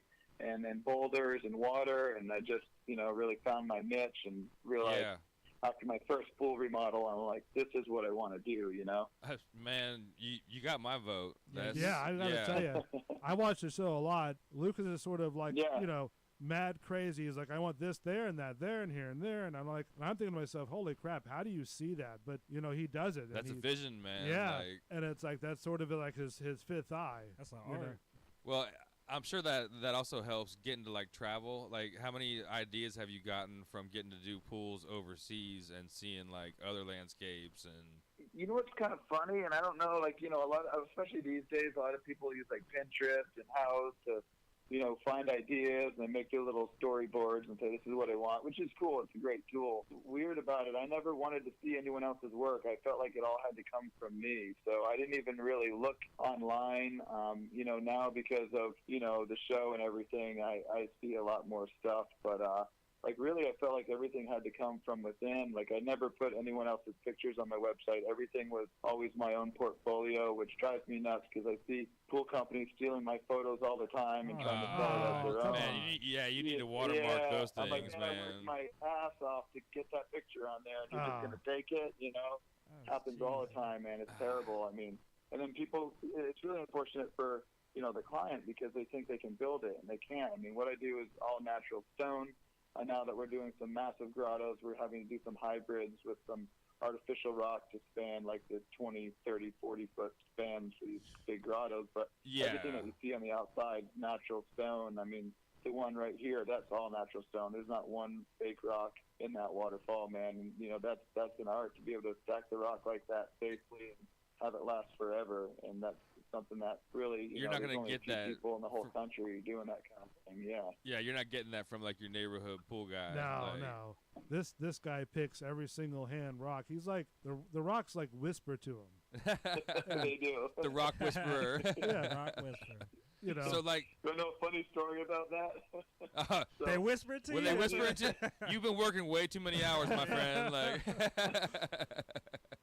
Yeah, I imagine you saw that episode, right? Yeah, yep. Kind of talking dirty little to him, having fun. So it drove me nuts because they film like 500 hours for every episode, and it's only 44 minutes. So most of the shit you do doesn't even make TV. So I got kind of sick of it, and I was just kind of bored one day, and I was just messing with all the guys filming and, you know, all the producers, and just because, you know, they're always talking about how I talk to the rocks, and I was just really playing it up, and I was like, you know, I didn't think it would ever air. Well, not only did it air, but usually they do like 5 seconds of the scene. It was like a painful minute and a half of me just like those guys, talking to the rocks. Those guys totally threw you under the bus. Really think I'm insane now. Because I saw that. Which, I mean, I am, but. No, I mean he's like a mad scientist doing these pools, man. If like, all right, man, say like I lived in like Arizona. Oh, here we go. Well, no. You're not hitting with this yet? No, I'm not hitting it with the AC pool yet, man. You just like did. that. Get like, that over with. Let him ask this question because he's so been hold waiting. on. Go ahead. Now we have Lucas from Lucas Lagoons on the phone here, and here's the thing, Lucas. We all went around the room to decide on, you know, I'm what's born and describing raised our in Tampa, pools. so like this is a legitimate question. Now I want you to hear his pool, and I want you to tell me what your expert opinion is on this pool. Or have you ever put in, like, has anybody ever requested a chiller where like you could have a colder pool, like say you lived in like Orlando where the sun shines on your pool constantly and the water gets hot? Like I know they have heated pools. Have you ever had to make like a chiller for a pool? Like somebody's like, I want my water to be 70 degrees in like the middle of summer. Yeah, well, you know what's cool is the new heat pumps can also chill. So if you do a dual thermostat. That's awesome. You just made my day, man. Oh, man. Thank you, because we've been hearing about this for over a week. Yeah. That's my chiller cape. You gotta wear a pink chiller cape, and then you can, you know, you Dude, can chill out, man. But that just, you can chill a pool. Oh, yeah, he's so happy that right makes now. that makes a Florida pool a whole nother level in like August, man. Like, I mean, because I'm like born and raised here, so like even jumping in like a pool like middle of summer, you're like, oh, it's gonna be great, and you're like, ugh, like it's the Gulf, like, man, like. Yeah. I feel you, man. It needs to be refreshing for sure. So, yeah, I mean, you can totally chill them. I mean, the technology's come a long way with just all the automation and different systems and the more efficient pumps, and it's pretty cool. You know, I've never really been like a techie geek. I was always more into the aesthetic, but, you know, of course, with these multi-million-dollar pools we're building nowadays, you know, you got to have all the technology as well as like, the aesthetic, you know. You can run the fire and the lights and everything off like your iPad, basically, kind of thing. Yeah, so this right there was a remodel. So we started out doing really a lot of remodels, and now mostly fresh builds. You know, you typically will rip out the old pool and start with a new one. So, you know, then we're able to just build everything from the ground up exactly the way they want it. And, man, that's a lot of mud. Yeah, man. This freaking, we've had ones we went through, some of the waterfalls. I think it was 60 yards of sand, and that would be about, I'm trying to think. Dude, that's a lot of mud. About that is, about 20 pallets of Portland, all mixed by hand. put into 5-gallon buckets and dumped. I mean, it's crazy. I mean, just you go through a lot of mud. I was one of those guys, man. That was together. a summer job, man, making mud for a blockhouse guy, and it was miserable. You ever had one pool that you just went to because they wanted you to take it out, or you look over there and you go, oh man. Well, the worst jobs are the ones without access. So one job we did, I think it was 48 ton of stone, which isn't a lot by our standards nowadays. We'll do a couple 100 ton of stone, but back then, we did a remodel. It was 48 ton of stone, but we had to wheelbarrow it down a narrow path. And then we did a couple 1,000 square foot of decking we had to bring in. Everything had to go in with a wheelbarrow by hand. It was brutal. I think it was August when we started that job. When we started, when did you finish that job? Oh man, that was like a 4-month job. So at least by the end of it, November, it was a little better. But, lately, shoot, it's hot through November. It's still 90 degrees, maybe not as much humidity, but, it's crazy. What was your biggest pool that you've made to date? So the latest episode we had was a 2-hour special. It was filmed up in Tampa. Had a tree house that we had to actually make our own tree because to meet the wind codes of Florida, you're not allowed to build a tree house in a natural tree. So we had to do this crazy tree house, 140-foot water slide, a big pergola, infinity edge fire bowls, everything. And that was just over $2 million. And it was mostly due to just, the infrastructure, everything we had to build. The water slide, the tree house, everything was so custom. And, the tough thing is really no one had built a treehouse like that. So we're basically reinventing the wheel every job. So it's so custom that, you have to fight with, the municipalities to get approval because we're doing stuff that hasn't been done really. So between the engineering and permitting, and that client kept making changes during the process that would set us back. Oh, man. That makes it easier. Definitely. Super cool guy, a great family, a lot of fun. Now we're building them a place in Key West. So it's got a lazy river. It goes underneath the house. Come on, cool, underneath the house. Yeah, super cool, man. Most fun family. First time I met him, picked me up on his private jet at the airport, and we flew to Key West, went and looked at the property, then went to Irish Kevin's, had some drinks, partied for the rest of the day, and flew home, man. And I'm like, for no other reason than just that. That's why I would want to make a lot of money. So I could just have my own plane, not deal with freaking security, just go wherever the hell you want. It was so badass. Yeah. What kind of drink do you drink when you go out? Oh, man, it depends. I go through phases. I'll drink something, get sick of it. I used to really be into whiskey, and then it was IPAs, and lately, I don't know, I think just the beers just start tearing me up, so I've been drinking Grey Goose and pretty much like different flavored sodas, soda water, like seltzer or whatever. But I like wines too. I like everything, man, pretty much, Yeah, we got to have them live in the bar, man. Yeah. Yeah, man, I would definitely do that. That'd be a lot of fun. Yeah, come up Tampa one night, man. We'll feed you some Spanish food, man, and get you drunk. So how is the production process for, when you start filming, until the end, it takes you like almost 6 months or so, or 6 weeks to build these pools, right? But then the show is 45 minutes, without commercials. So it's brutal. Like right now, we're not filming, thank God, because we have so much work. When you're filming, they pretty much dictate your time. You go to the job site, and you get you're there, 8 to 12 hours a day, and you get half that time you're able to work. The other half you're, recreating the things that you need to do to tell the story. So train your guys to pretend to work a lot. It's really, really tough. People that haven't been on TV, they don't really realize how much work and how much sacrifice it is. They think you're just, it's all fame and fortune and glory. There's nothing glorious about it. It is brutal. I was going to say, man, you have to, your workers. but it's rewarding. We're very proud of the show, and it's gotten us to where we are, but it was really tough, man. Being a super small business, I basically went from just an artist that did my craft, very small business, to somebody that's had to learn to really put on the business hat and figure that side out. It's been 16 years now since I started Lucas Lagoons, and I feel like really the first 10 years was just kind of research and development, figuring out exactly the best ways of doing things. And And now it's basically, we have our systems down on construction, and now it's figuring out how to scale something that's not really scalable. I mean, everyone expects to see me. I do the designing, the consulting, build the pools, but now I have a great team that I put together. I got someone in charge of every aspect of the build and the design side, and so now I can put on different that helps hats take the and make stress sure off. everything. Yeah. I have someone to finish everything, so I can get out there and develop it and keep growing it. So that's really cool, and that's just happened really in the last couple of years. So we're getting there, but super tough. Have you had anybody from the UAE hit you up yet? Abu Dhabi? Any of that kind of crazy man? Desert Lagoon? We had a couple. We had a couple of people. Nothing has come to fruition yet, but I did have a guy from there that bought a property in California.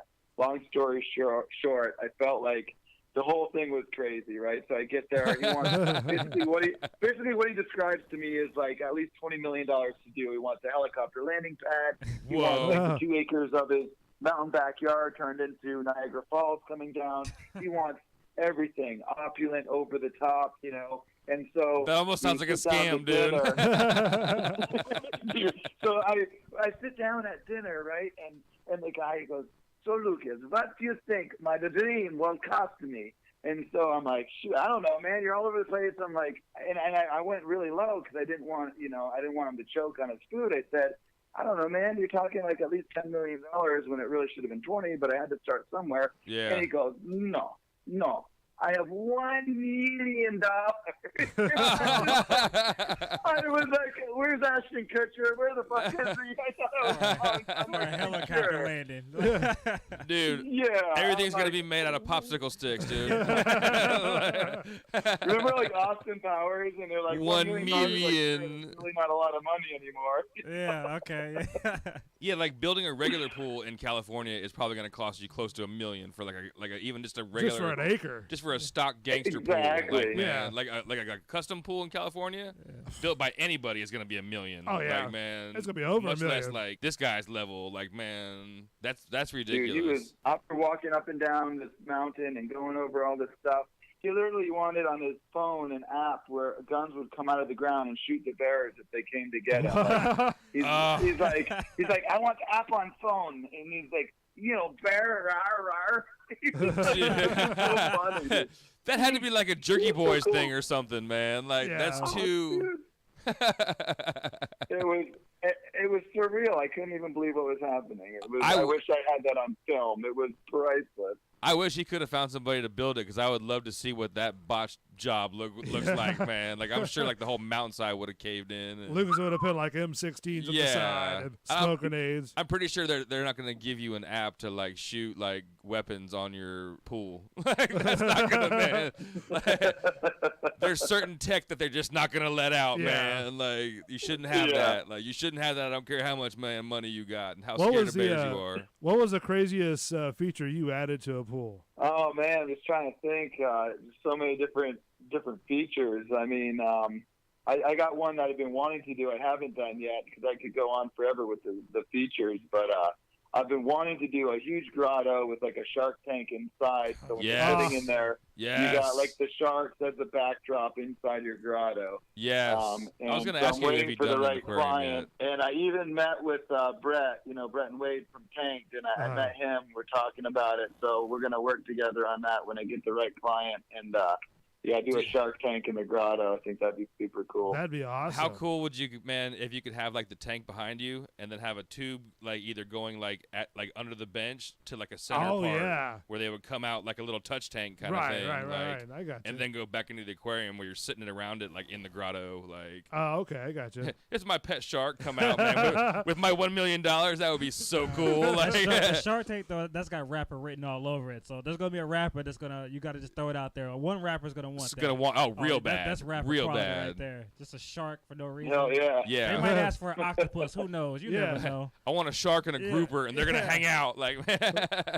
But that's why with Lucas, he could do whatever you want to. You know what I mean? Yeah, because you got friends with like all like those like aquarium guys and all the other like show guys kind of thing. So you could like collaborate on stuff, right? Would you put fire on a pool, like shooting out, 4, 5, 6, 10 feet in the air? Yeah, Bull wants an. Oh yeah, we could do some fire plumes. I mean, we've done some big like linear fire features, all kinds of fire features, but none that shot up that high. So that'd be definitely something that would be pretty cool to do. I think Bull wants his pool to look like a Motley Crue concert, basically, man, with like fire and like he's in the water with like some crazy like Watch this. Yeah, yeah. There's stuff going on. Hold my beer. Watch this with 6-foot fire. Like I want fire. I want music speakers. in the background. Yeah. I want intelligent lighting. I want a Kiss concert that I can swim in. Like yeah. A full-on show. $20 for admission. So how much for a Kiss concert pool? I think is what, man.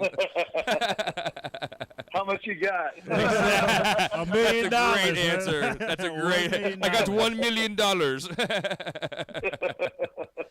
Here's a boombox and some bottle rockets, dude. Have at it. Like, have you ever had that? People want speakers in their pools or underwater music. Yeah, we done underwater speakers. We do like the burial subs around the pool. A lot of satellite speakers. That's great. Rocking, man. So Frankie on the show with Coastal Audio Video, he does all my outdoor speakers because he's from New York. So he said speakers. Knows how to wire. I love having the speakers underwater. Yeah, that's a great feeling. That's a great, man, when you dive underwater and you get to hear like the bass and stuff, man. That's a nice soothing feeling. Like I enjoy that. Hell yeah, man. Or like Eddie Murphy, Coming to America, the first scene, she's underwater and comes up. Yeah, exactly. You won't even miss the beat. She's under Yep. there. That's what pools are all about, dude. We all got that reference. I appreciate that reference. Yeah. Need that sexy time cave. Yeah. That's what, man. The back area with only the shark's gonna see shit. Like that shark's not gonna tell anybody. We have Lucas Lagoons. He'll build you a phenomenal pool, whatever you want. Just tell him, hey, look, you know what? I want a tank, and he'll build you a tank. That's the creative mind from Lucas. Anything you want, fire. Like I love the lava rock, just like the subtle lava rock fire. Like man, features. Like that's a nice subtle touch for lighting up your backyard. Everything's like natural fire, no lights, kind of thing. On the show, you obviously you're the head person in charge. You're telling what to do. Now you also have woman, right? Yep. And woman that's is my mom. That's your mom, and she's a stone Mom mason doesn't take as well. no shit. Looks Still like goes dude. in there and gets stuff done. I appreciate it. Do you guys sort of get into a lot of bickering on the show? I mean, off the show when you're doing pools, or just sort of like kind of play it up on the show? No, I mean, Crash and Woman butt heads all the time. So it's mostly Crash and Woman or Old Man and Woman. They bicker. I don't really bicker with anybody. I'm the boss, so. Gotcha. I don't really have to bicker. Good answer. I let them bicker, and then I step in when they won't shut up. And I tell them what to do. Yeah. That's a legitimate answer. I like that. That's all. And then Crash, he's the does he one that controls all the big heavy machinery, right? Yeah. When I'm not on it, he's the main machine guy, and he's the guy that he's been with me since the beginning, man. We did the first pool remodel together. And he had experience doing pool tile coping and stuff, and I just had the landscape background. So, yeah, we've been together since the beginning. We had a couple years where we took a little break. But yeah, man, he's been there, and so, he runs the equipment, does the stone work, does pool stuff. He kind of does a little bit of everything. So now, who races to the machinery first? You or him? Well, Crash is always the one trying to get on the equipment. So I love how the main equipment guy's name is Crash. That doesn't make me feel safe about Crash is trying to get to the equipment first. I said, nah, he's going to have to. Yeah, He got seconds. Yeah. Yeah. Well, he's crashed a lot of my stuff. Okay. It happens sometimes, man. Like when you're picking up those giant stones, man. Yeah, like having crash up under you. I don't know, man. Like that's questionable. Well, luckily he's not really crashing equipment. It's more like the extracurricular activities after work. Okay. Like, Yeah. Okay. The motorcycles. The So cars, don't go out with him then. That's what you're saying. Yeah, don't go riding with him. You're okay to work with him, but afterwards, well, I'm gonna have to go home. I appreciate it. I don't know. That might be a good show right there. I'll go drinking with him and go Yeah. riding. It's all right. Also, you have another gentleman named Old Man. Old man. So he's not my dad. Some people think that he's not even that old, but he's just acts like such an old man. I think we started calling him Old Man. He was 49 years old. That's only like 7 years older than me right now. So. Nice. I'm not planning on calling myself Old Man anytime soon. Let me just tell you that. But Yeah. he's funny, man. He's a great stonemason, hardest working guy, great heart. He loves. His thing is he loves to go out and do karaoke and play pool. So that's his thing. Nothing wrong with that, man. Nope. Man, we just all need Everybody's got their vices, my friend. How cool would that if we had the whole crew here to do a live show? I'll make some special badass. drinks. We should do that. You guys it would be a hoot. And We'll just let Old Man sing. Yeah, that'd be a great show. Let him get loose. Somebody's gonna have to drive Crash home though. I won't feel comfortable. Yeah. Let's get someone to drive him Yeah, home. make sure he gets home safe. Man, that would be a. I'm excited about that. If we all come down to like one of those restaurants in Sarasota. I'd like to come see his shop actually in like. Oh, we could do one from the shop. I'd like to see your shop, man. Like I love tools and Yeah. machines and Well, stuff. right now we're like, about to close on our design studio downtown Sarasota, and then we got to do a build out. So in a couple months, we'll have that place dialed in. We could even do a show there. We're right downtown by all the bars and restaurants. We got that's convenient. Art Ovation Hotel, which has a rooftop bar right across the street. So beautiful. The whole idea was to be able to put up our out-of-state clients at the hotel, and then meet at the showroom and go through the design, and then head out and get something to eat and drink after. So it's going to be awesome. That's man. Yeah, that'd be badass. Downtown Sarasota's got a lot, man. There's a bunch of like breweries that are down there. A lot of good bars, like. Yeah, have you guys tried Big Top Brewery? That's our local favorite. Frankie and I. Yeah, Big Top. They sell that up here in Tampa. What was the big top we had? I remember it. It wasn't the grapefruit one. Was it no, that wasn't the grapefruit. Yeah, we had a big Circus City IPA. They got Ashley Gang. They got a bunch of different ones. Yeah, man, I have to remember, man. We tried one that actually stuck out that I was like, wow, and then, like it's one that I haven't seen again. Like I don't know if it was like a summertime brew or what it was, but yeah, man, yeah, it's cool. Sarasota's come a long way. I mean, it's starting to become a little bit younger. Not quite as hip as like St. Pete and stuff, but it's a good place. Sarasota used to be real silver top, man, back in the day. Like it's all the old folks down there. Everybody drives 25, and man, you gotta make sure people like stop at stoplights and. That's the daytime in Florida. Yeah. Yeah. In general. 2 boys, 6 and 11. They got 4-wheelers. We got dirt bikes, side-by-sides. Oh, they like to rip it up and go on the zip line and go on the swings, and then we go to Tennessee and ride a lot. And we love the mountains, man. I'm looking one day to go back to the mountains and just screw off in the woods. I like to mountain bike, snowboard, all that stuff. I'm all about the taking bikes up to the mountains and going riding those cool Blue Ridge roads. Riding those paths, through the mountains. Yeah. I love going road racing in the mountains, man. My mom lives like right outside of like Asheville, and so I go up there to North Carolina a lot, man. It's fun to take the bikes up there. Yeah, I love that whole area, like Western North Carolina, Eastern Tennessee. Yeah. Go to Chattanooga a lot. That's a cool town. Yeah, a lot of fun music bars and live music stuff. Songbirds, I think it's called. They just had opened out a few years ago, and I went there and saw a concert. It was really cool, man. Just like a really good scene going on up there. Yeah. With music and breweries and little restaurants, and just took like an old dirt into like a really hip. It's cool everything. place. It's everything that like pretty much you want out of like regular life. I got good food. I got good like beer to go drink, and then some music to go, and then like I don't have to worry about. I can leave my house unlocked when I go to sleep. Like hell yeah, man. Yeah, it's cool. So I love it. It reminds me of Vermont without having to drive all the way back or fly all the way back. That's so a long. That's where we get most of our rock. So it's like 680 miles, I think, from my house to the Rock Yard. So it's not too bad considering. Yeah. So we get tons of rock brought down from Tennessee for our pools and waterfalls. I'm gonna go up there, hand select the rock, do a good job. I mean, from the design to picking out the rock, everything's so cool. I have this vision in my mind. I put it all together. Now I got this great team to back me up. We have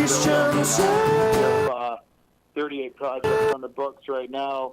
Average about $1 million a piece of project, so a lot of work. That's crazy, a lot man. of that's a lot of rocks, my friend. Yeah, and we used to only do about 3 to 4 million a year in pools, and now a couple pools that much. It's insane, man. It's just grown so much. Well, that's awesome, man. Congratulations, dude. Like, that's such a great, man, story, dude. Yeah, thanks, man. And I got started with the TV thing on YouTube. I just made YouTube videos. A lot of what's showing are just my videos we made like 10, 15 years ago. Obviously, I mean, look at Chris right there. Like, oh man. So, you ever look back on them?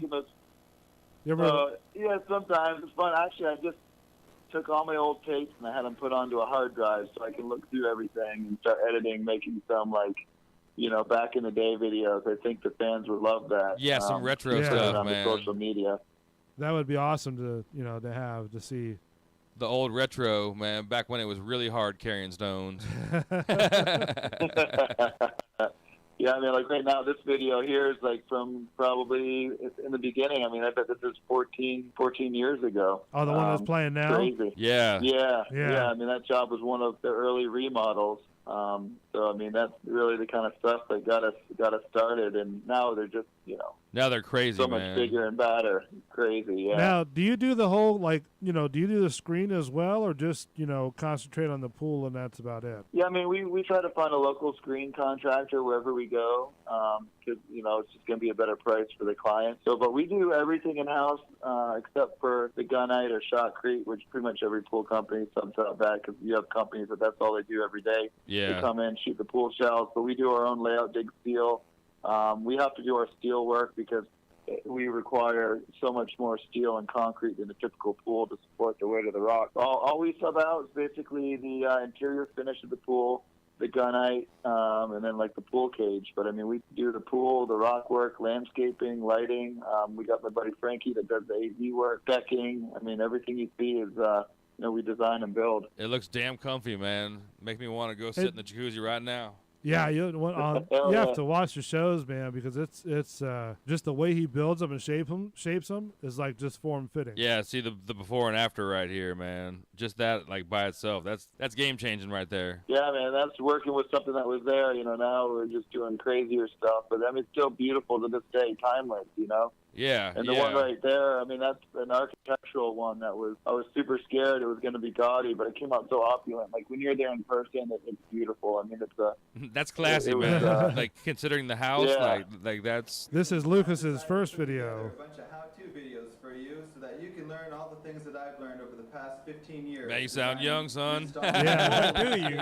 Water features, lagoon-style pools, and outdoor kitchens. That's way back so when. Stay tuned, because the next 15 or so videos are man, time flies. It's crazy. I mean, not bad. That's good stuff, man. Yeah, that's great stuff right there. Just in that video alone, the pools that you were doing at that time were just sort of the same value as what you're doing now, but just more flair to it as you're doing it now. Does that make sense?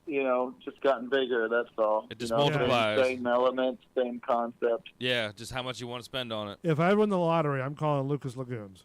Yeah, you know what I mean? My house will look like shit, but I'm gonna have a badass pool, dude. Like that's my main, like that's where I spend most of my time. I'm gonna be like, you know what, Lucas, just do your canvas on my backyard. Yeah, I need a grill and I need that pool, and I'm pretty much set. Like I can sleep somewhere. What's funny is I love your idea with the metal building. I had the same idea. My wife and I were gonna build like kind of a modern, kind of industrial, but yet a little bit of farmhouse to it. Take a metal building and then elements, and then do just like big square footage, big bang for the buck, and then do like a thick lagoon that wrapped around it with a lazy river. So dude, that's to like go over the lazy river to go to the farmhouse, like just something super cool like that. Yeah, see, you got what I was talking about, man. Like that's when you have so property. Funny you were saying that because I was like, man, that's exactly what the fuck I was thinking. When you got property like that, you could do something like that. Like, all right, my house is gonna be cool, but like this area is gonna be so much more. Like where I'm gonna spend more time. time, like in general kind of thing, like do like that route. Well, nice. Yeah, man, man, because I was looking at some kits. Like there was a really cool over 4,000 square foot. I think the kit was like 80 grand. Of course, you have your foundation, your build out. I mean, you'll still be hundreds into it, but I mean, you're gonna have, your typical house these days probably more like $200 a square foot to build, so you could probably build that for less than 100. And just you know what I mean? Insulate the hell out of that whole farmhouse basically, and then have like a half shop and then your other half house. Yeah. Like set, man. I'm good. That's the vision of him, man. That's what he And then does. just have a badass pool all the way around it. Like, man. That's what I'm saying. I That's want like a one big open room downstairs. The first floor could be like the big party room that opens out to the pool. And then do like your private loft upstairs. You'd have like 2,000 foot upstairs, 2,000 foot downstairs. Beautiful. Done. Like, and it just looks inconspicuous. So if anybody ever like comes by, like they're not gonna realize what's inside of that thing. Like that's why I like those, especially if you're out and you have like property that just looks like a barn. Like, all right, until you go inside. Have you built one indoors? I'm trying to think. No, under the house, but not fully indoors yet. I actually almost bought a house up in Tennessee with the indoor pool I was going to remodel. I was so excited for it, but my wife ended up not wanting to get it. But that'd be really cool, I want to do one with, like, the whole roof is, like, retractable glass. So when the weather's nice, it opens up. Pretty badass. But then, like, all winter long in a northern climate, if you can make it feel like a tropical paradise inside, I mean, get rid of the winter blues, go have palm trees in the atrium, a killer lagoon. That would be so badass. Yeah, that makes snow a lot cooler. Yeah, I mean, I always thought buy like an old glass roof on it, build like a lagoon and a beach inside, and it would make a great even do it if it was like a venue to have events. And to have like dinners and you could do different events. Like you could have a upstairs balcony that wraps around the whole thing. That would be all nice and more like where you can dress and shoes, but the first floor, like all sand, like the whole thing's beach, the palm trees growing through it, like a lagoon, a waterfall, and then upstairs would be like, all nice wood floors and, more like a nice dining kind of area if you wanted to wear like shoes and dress a little nicer, but the beach party could be down below, That sounds like an ultimate like imported Key West party, basically. Anywhere you're at, like have that up there in Vermont. Yeah, exactly. Snowboarding, you go there and have a beach party. Yeah. It's so badass. Yeah, we're gonna unwrap Christmas presents by the pool in flip flops while it's snowing outside. Here's the thing. Like, I'm good. We're both take off sexy. To party.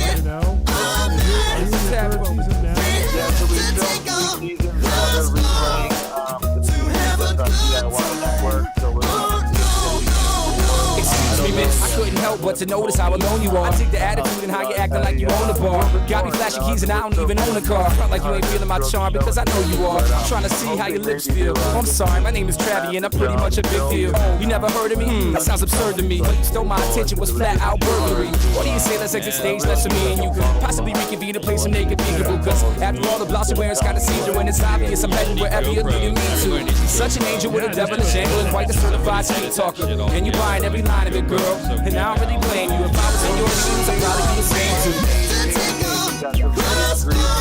Sexy.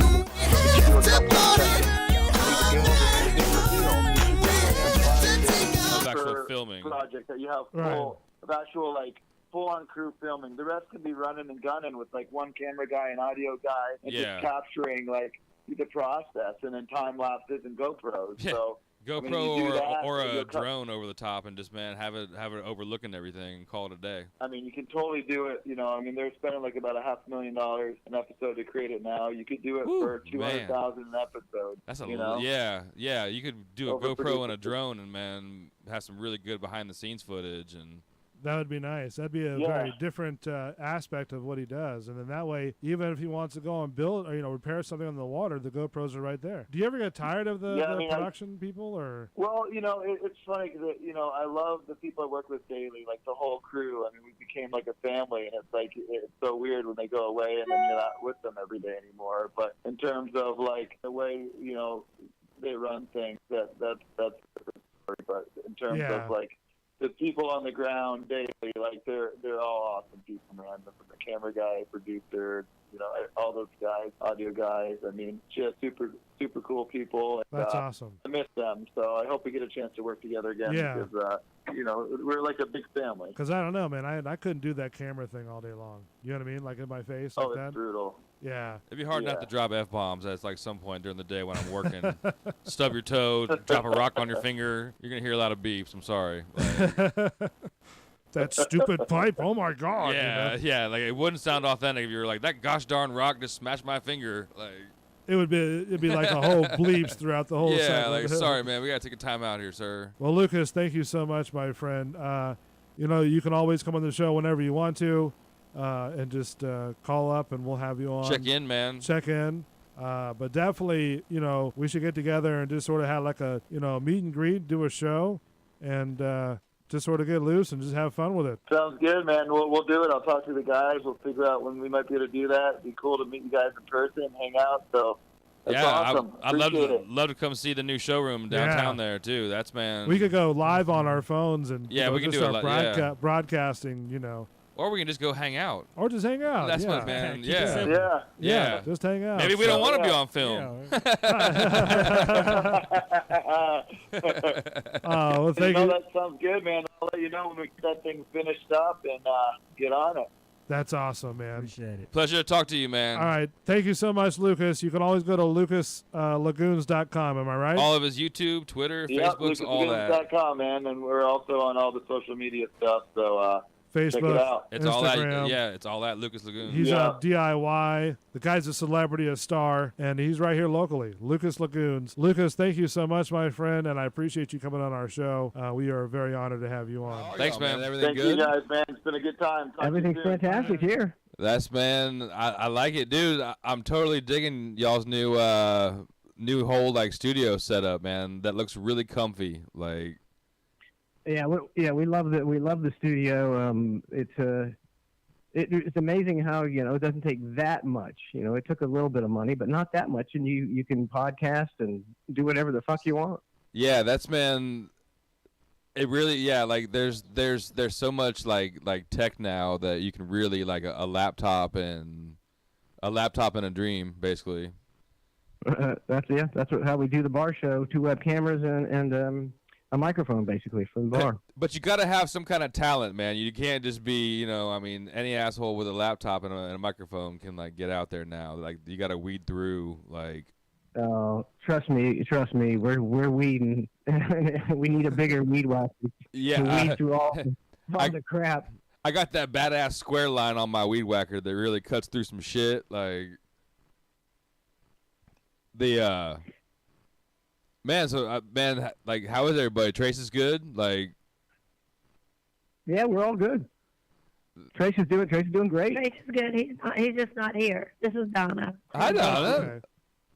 That's she's sick, but she's trying to push through. Oh man, I'm so dude. There's a lot of I that don't shit. feel bad. I just lost my voice. All right, long as it isn't the coronavirus, man. Yeah.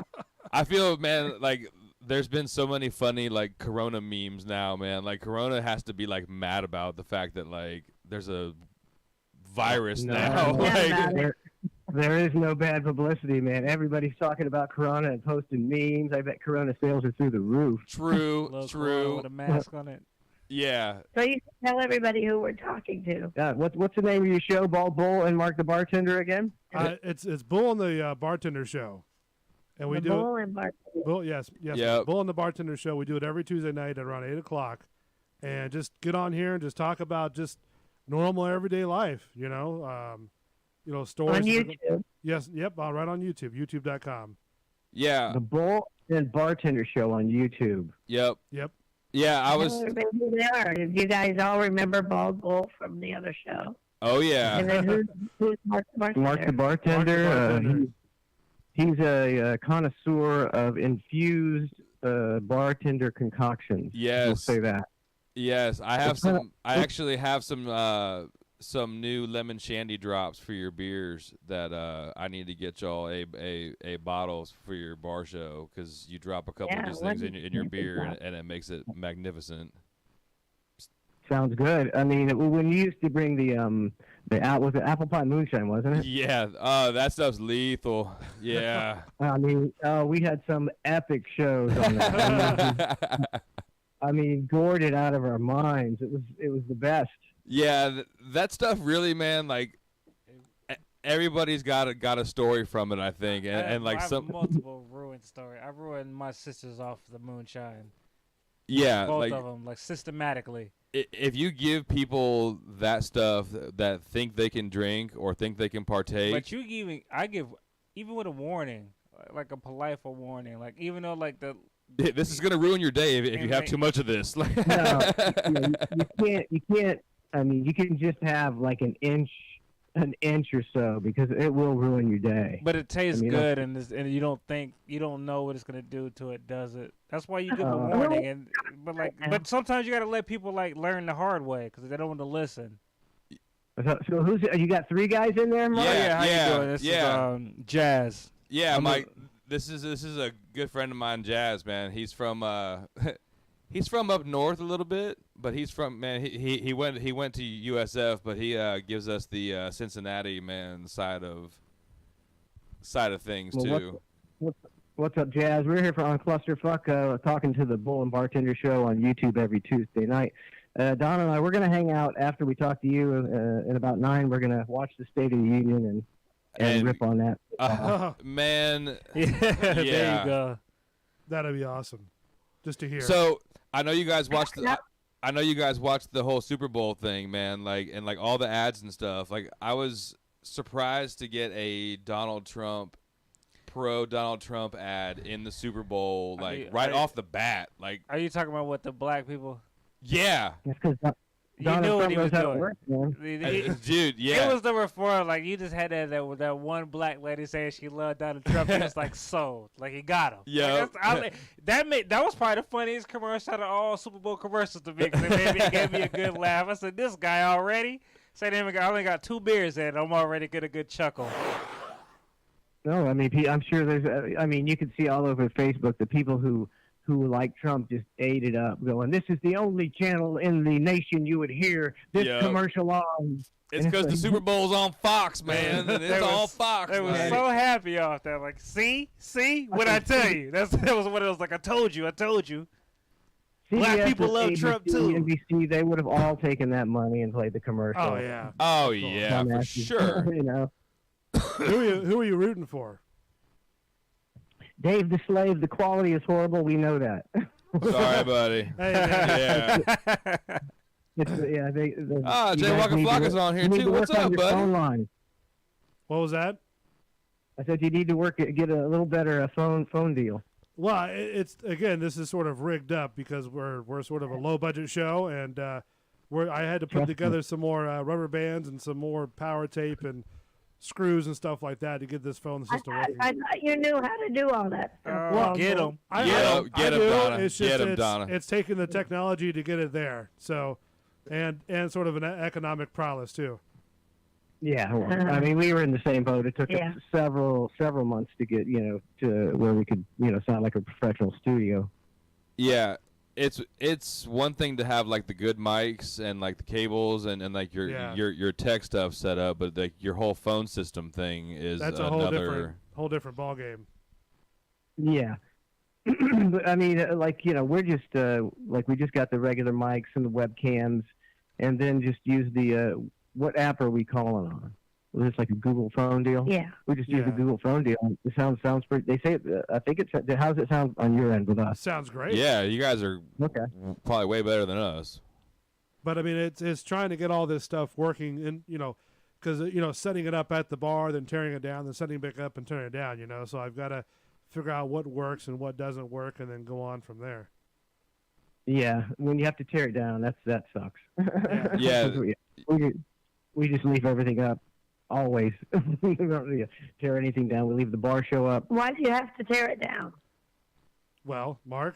Because it's in my bar, like my actual bar, and sometimes and Bull was doing stuff. Bull was doing another show at another location on like Thursdays and Fridays. Yeah, I was.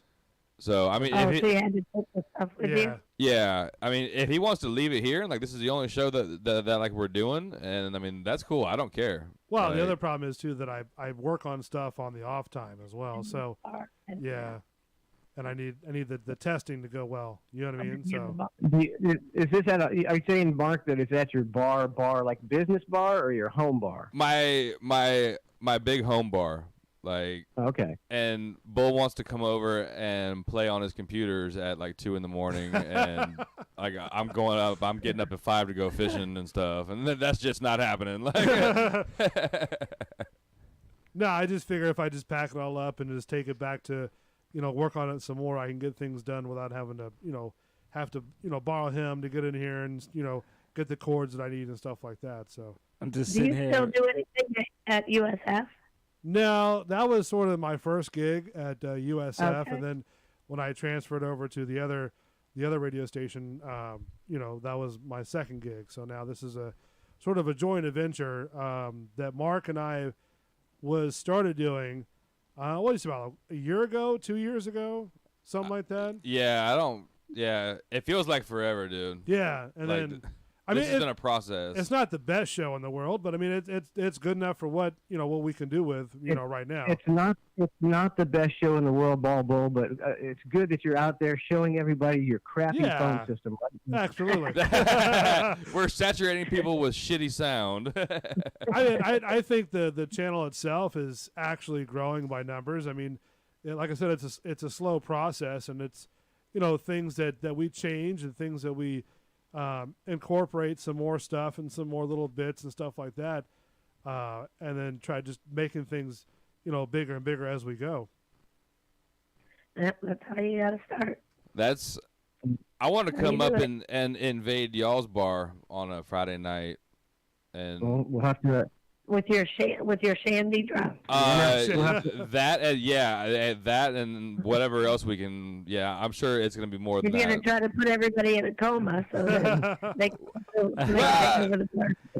I know that they've had the real experience if they're speaking like that. Like, Yeah. I get it. I've been there. So No, I understand. We did some great magical butter breakfasts, like that last. Back in the day. Yeah, that round too. When I was bringing the moonshine around, and we did like on top of everything else. Like that was like the those were appetizer. the days. Yeah. Those were the days. Yeah. That was, man.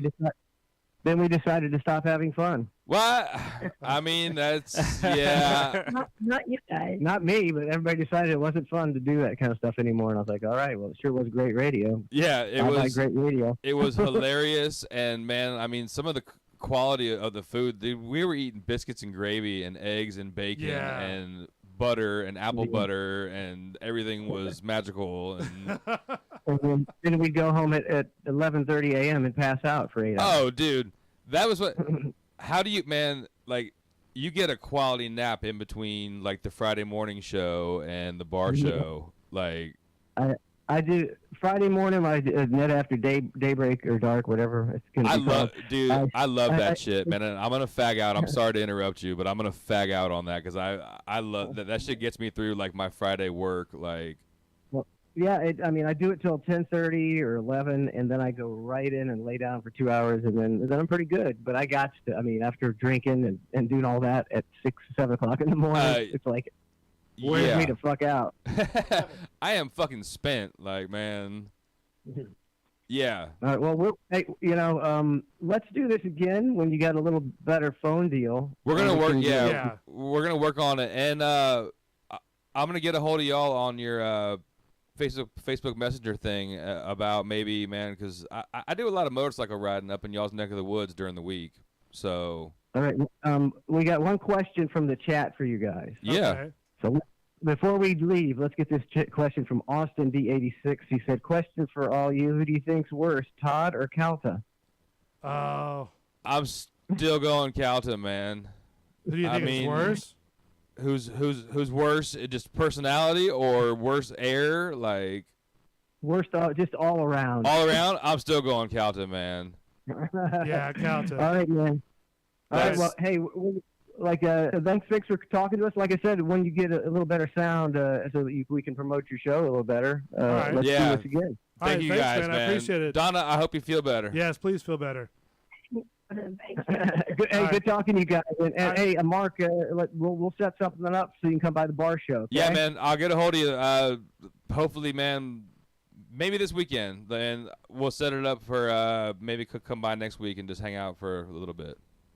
All right, man. Well, we'll be in touch, okay? Thanks, bud. I appreciate it. Hey, good luck, and thanks for talking to you guys. I love you guys, man. It's me. I'm back.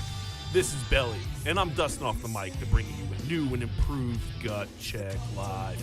On the next episode, we're catching up with where I've been, introducing you some new friends I've made, and we're reacting to the Social Reload show's take on drag shows, and I'm asking, what's the problem? We're also going to react to Tom McDonald's My Generation video and ask why people have issues with the trans community, and you know I'm taking them to task. Be on the lookout and don't miss out. Gut Check Live, Star and Belly. Remember, Belly doesn't hate, he just tells the truth.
Let's suppose that you were able every night to dream any dream you wanted to dream. And that you could, for example, have the power within one night to dream 75 years of time. Or any length of time you wanted to have. Then you would get more and more adventurous, and you would make further and further out gambles as to what you would dream. And finally, you would dream where you are now.